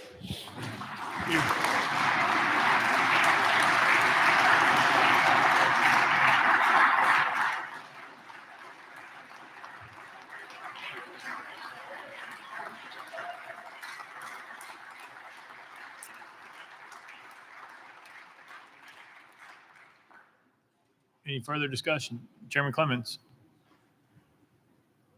Thank you, Mr. Speaker, and Chairman Jernigan. On behalf of the entire Democratic Caucus, I want to thank you for your years of public service, your wisdom and your leadership and your guidance that you've provided not only me, but many others.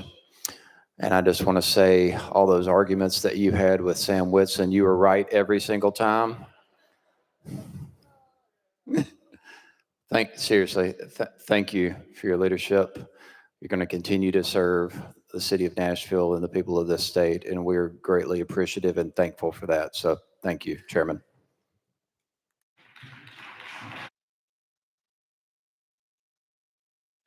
Representative Freeman. Thank you, Mr. Speaker. And to my first seatmate, congratulations on your final bill. And I don't think I could think of one more fitting from a true public servant, the one that is going to help state and metro employees. So thank you for that. Thanks for your service.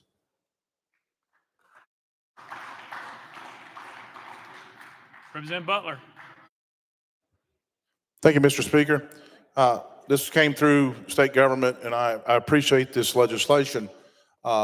I would like to see it expanded to some of our rural hospitals because I think it provides a a state employee benefit to our state employees at the same time helping a hospital at the same time. So I would like to see this expanded in the future after we see how this goes to some of our rural hospitals to help them. So I appreciate the legislation, and I appreciate your service to our state. Thank you, Mr. Speaker. Leader Camper.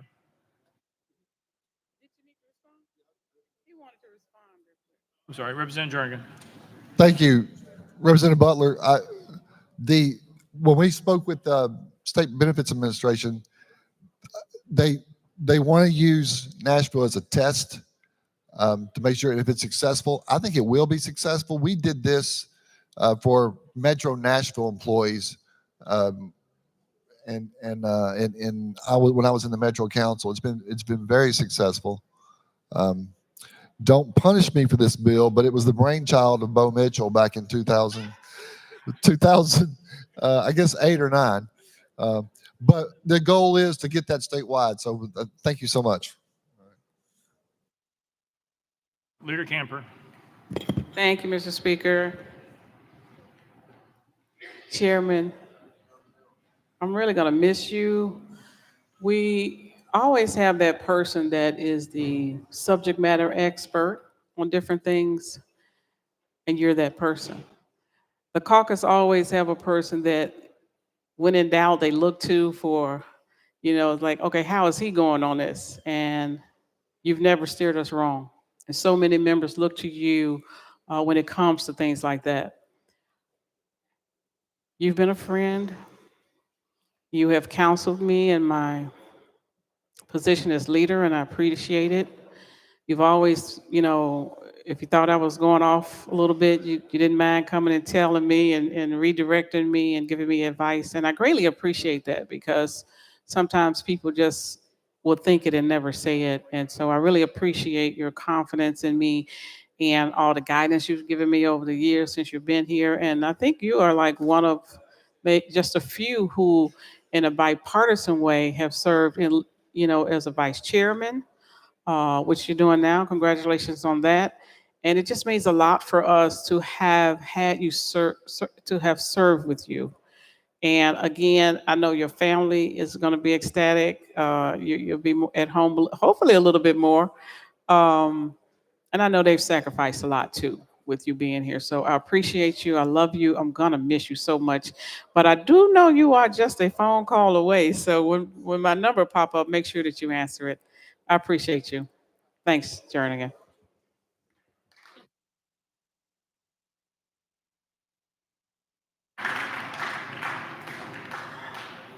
Representative Alexander. Thank you, Mr. Speaker. Chairman Jernigan, I'll never forget a day when I was in a committee with you.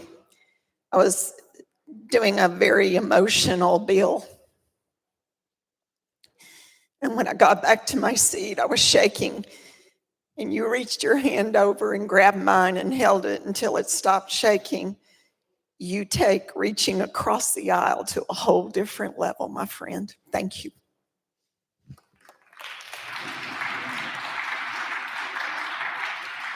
Representative Dixie.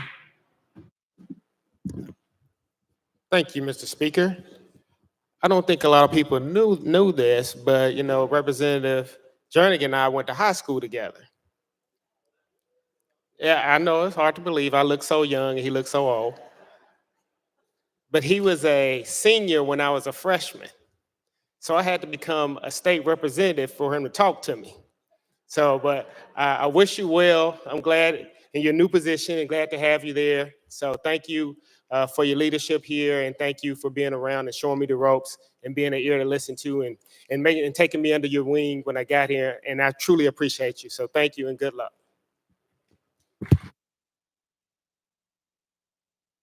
Representative Jernigan.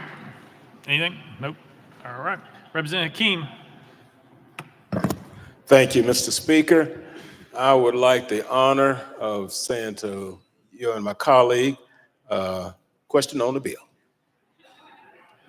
Well, can't do that. You spoke before you said the magic words. Representative Towns. No, we're not going to do question on the bill. Representative Chairman, frequently we talk, jiving about each other and talking, a little bit of trash. And I've often told the colleagues on this floor, the toughest man on the floor is you. by far. Okay? For what you've have endured in your life and what you've accomplished in your life, you are the toughest man on this cotton picking floor. Okay? And we recognize it. You got a big heart.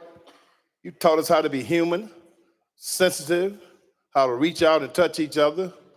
You done it with style. You done it with no malice. And when it's time to be assertive, you know how to put the wheelchair down. And this is something that we need to see. You've been just a startling example of how we can be in the midst of the storm. And you do it with a smile. You're leaving, but you're not gone. Congratulations.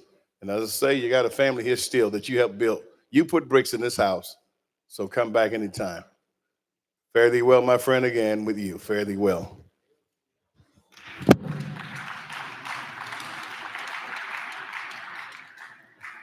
Representative Parkinson. Thou speakerest. I move it. Previous question.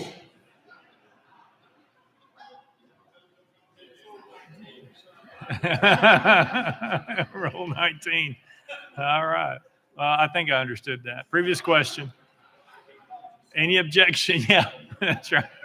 Is there objection? I'm seeing none. We're voting. All those in favor of Senate Bill 2007, vote aye when the bell rings. Those opposed, vote no. As every member voted, does any member wish to change their vote?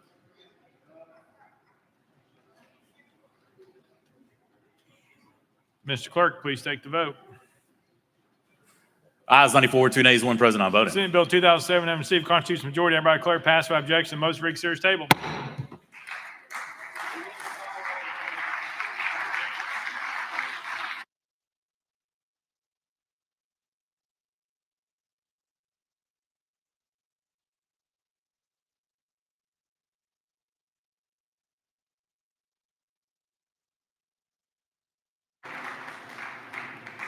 Mr. Clerk, call up the next bill. Mr. Speaker, that brings the body to item 16. Item 16, House Bill 743 by Representative Mitchell, relative to retail package stores. Mr. Speaker, the Senate bill is on the desk. Representative Mitchell, you're recognized. Yeah, thank you, Mr. Speaker. I move to substitute and conform to Senate Bill 1023. Representative Mitchell moves to substitute and conform to Senate Bill 1023 without objection. So ordered. Representative Mitchell. Yeah, thank you, Mr. Speaker. I move passage of Senate Bill 1023 on third and final consideration. Representative Mitchell moves passage of Senate Bill 1023 on third and final consideration by second. Mr. Clerk, call it First Amendment. Mr. Speaker, no amendments filed. Representative Mitchell, you're recognized. Yeah, thank you, Mr. Speaker. This bill had just local application in Davidson County. When Davidson County became metro, the old city limits became the urban services district. That was the only place that you could have a liquor store in Davidson County. The general services district was the old county part. So now for the only place for a liquor store to go in Davidson County, the Metro Council has to annex in parts of the general services district to get to where that location's going to be. So in one area in Bellevue, they annexed 1,200 pieces of property just so one liquor store could be on a corner area. So you're raising taxes of 1,200 people from the general services district to the urban services district just to get one business in. I think that's ridiculous. So that's why I'm bringing this bill to make it where you can have a package store in the general services district of Davidson County. And that's all this bill does. With that, I renew my motion, Mr. Speaker. Representative Mitchell renews his motion. Any discussion on the bill? Representative Gant, you're recognized. Thank you, Mr. Speaker. Representative Mitchell, you're a friend and appreciate our friendship, but I've got to be against you on this. Retail package stores, the way the licenses are issued now is working correctly and properly. It strikes the correct balance on the issue of these licenses in this part of the state. Once again, here we are trying to saturate this state with the possibility of alcohol.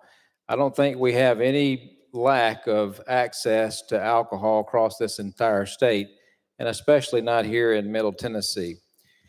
I'm urging my colleagues to vote against this legislation.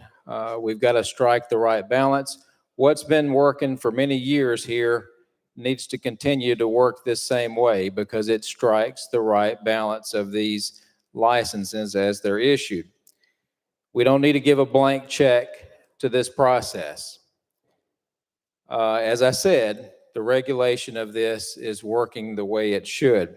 This is dangerous, it's unprecedented, and I'm asking my colleagues once again to follow me on this and vote this down. Thank you, Mr. Speaker. Representative Mitchell. Yeah, thank you, Mr. Speaker. I appreciate your words, but we're not changing anything about the process of the ABC's approval on the per capita needed in an area. I'm just trying to stop people from getting their taxes raised just so we can, do a finger out in the urban services district in some portion of Davidson County so somebody can get a liquor store, if they know the right councilman or whatever.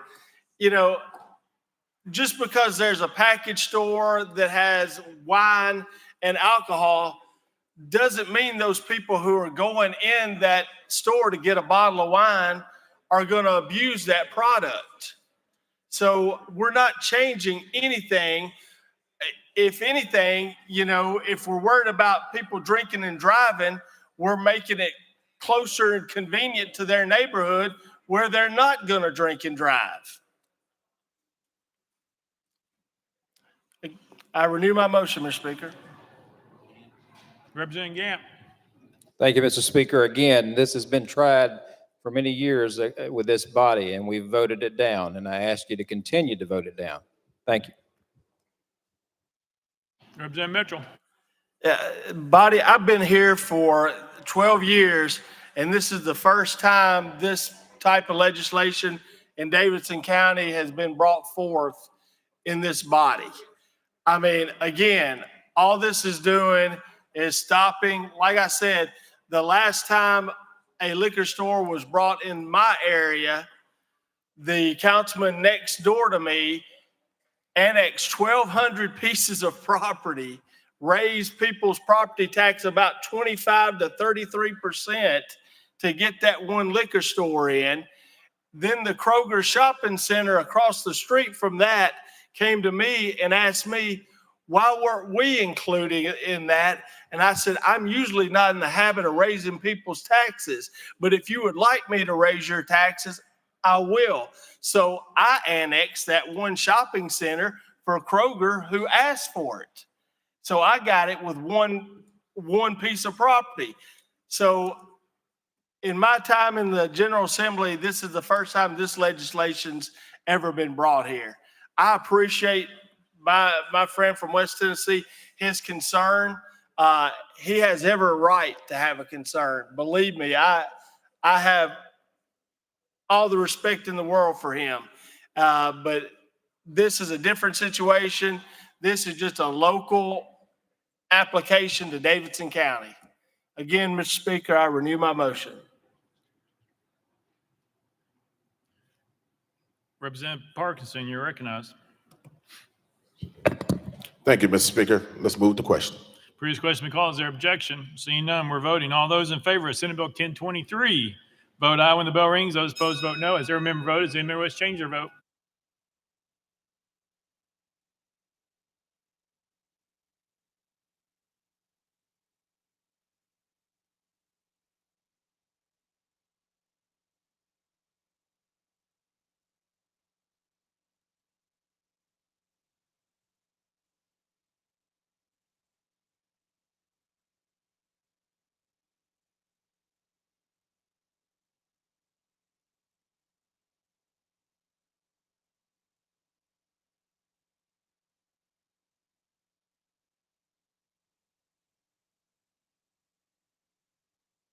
Take vote, Ms. Clerk.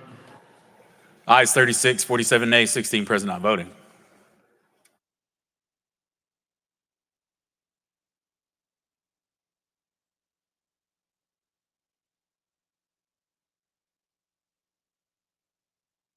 Senate Bill 1023, having failed to receive a constitutional majority, I hereby declare it re-referred to the Committee of Calendar and Rules. Leader Lambert, for what purpose? Thank you, Mr. Speaker. Move to take up the consent calendar at this time. Today's consent calendar 2.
Chairman Zachary, you're recognized. Thank you, Mr. Speaker. Move passage of consent calendar 2 on third and final consideration, keeping with Rule 50. Gentleman moves passage of consent calendar 2, probably seconded. Mr. Clerk, any objections been filed? Mr. Speaker, item 94, Senate Joint Resolution 1620 has been objected to by Chairman Faison. Anyone seeking recognition on the consent calendar? Seeing none. Any objection to the question? Seeing none, we're voting on the consent calendar. All members in favor vote aye when the bell rings. Those opposed vote no. As every member voted, does any member wish to change their vote?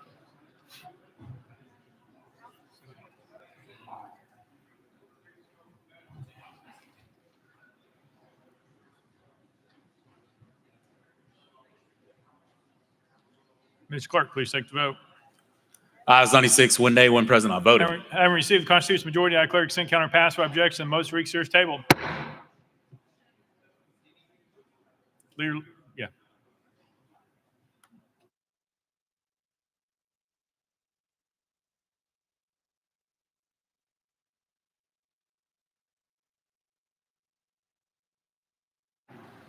Leader Lambert, you recognize. Thank you, Mr. Speaker. I move that we remain on these calendars for tomorrow and that we take up any remaining messages that are on the desk at this time.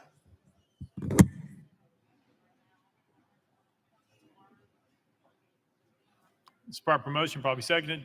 Any objection? Without objection, so ordered. Mr. Clerk. Mr. Speaker, we have some messages from the Senate. Message from the Senate. I'm directed to transmit to the House Senate Bill 1284, Senate non-concurred, and House Amendment 2. That's Senate Bill 1284 by Chairman Powers.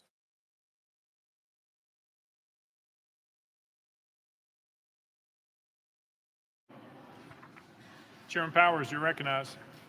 Thank you, Mr. Speaker. Senate Bill 1284 is the Tennessee-Ireland Trade Commission, and I move that we refuse to recede from our action adopting Amendment 2. Without objection, we refuse to recede. Next message, Mr. Clerk. Message from the Senate, Mr. Speaker. I'm directed to transmit to the House Senate Bill 1844, the Senate non-concurred, and House Amendments 1, 2, and 3. And that's Senate Bill 1844 by Chairman Holsclaw.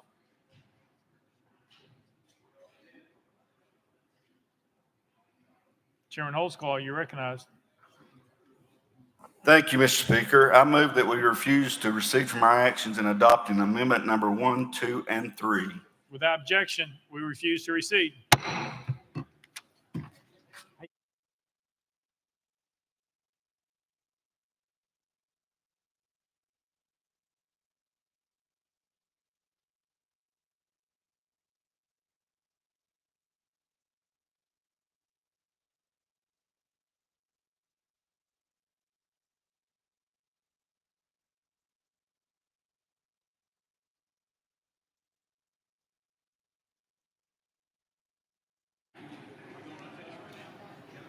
Next order, Mr. Clerk.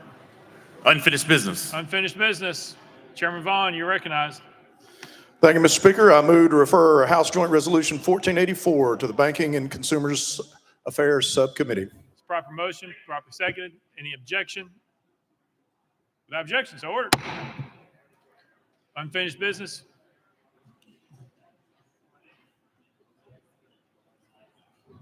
Representative Gillespie, you're recognized.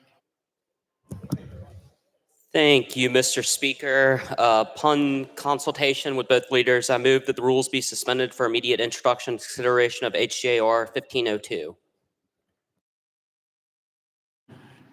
You've heard the caption. Any objections? Without objection, the rules are suspended. Representative Gillespie. Thank you, Mr. Speaker. I move adoption of HJR number 1502.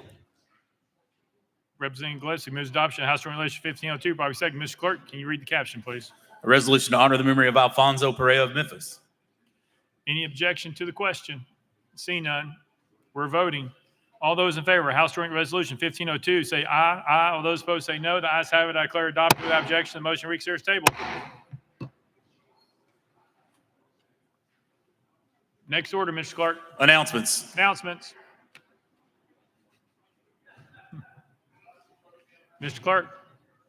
Mr. Speaker, for the schedule, Conference Committee for Senate Bill 103. Conference Committee for Senate Bill 103 will meet at 8:30 a.m. tomorrow in Senate Hearing Room 1. Next order, Mr. Clark. Roll call. Roll call.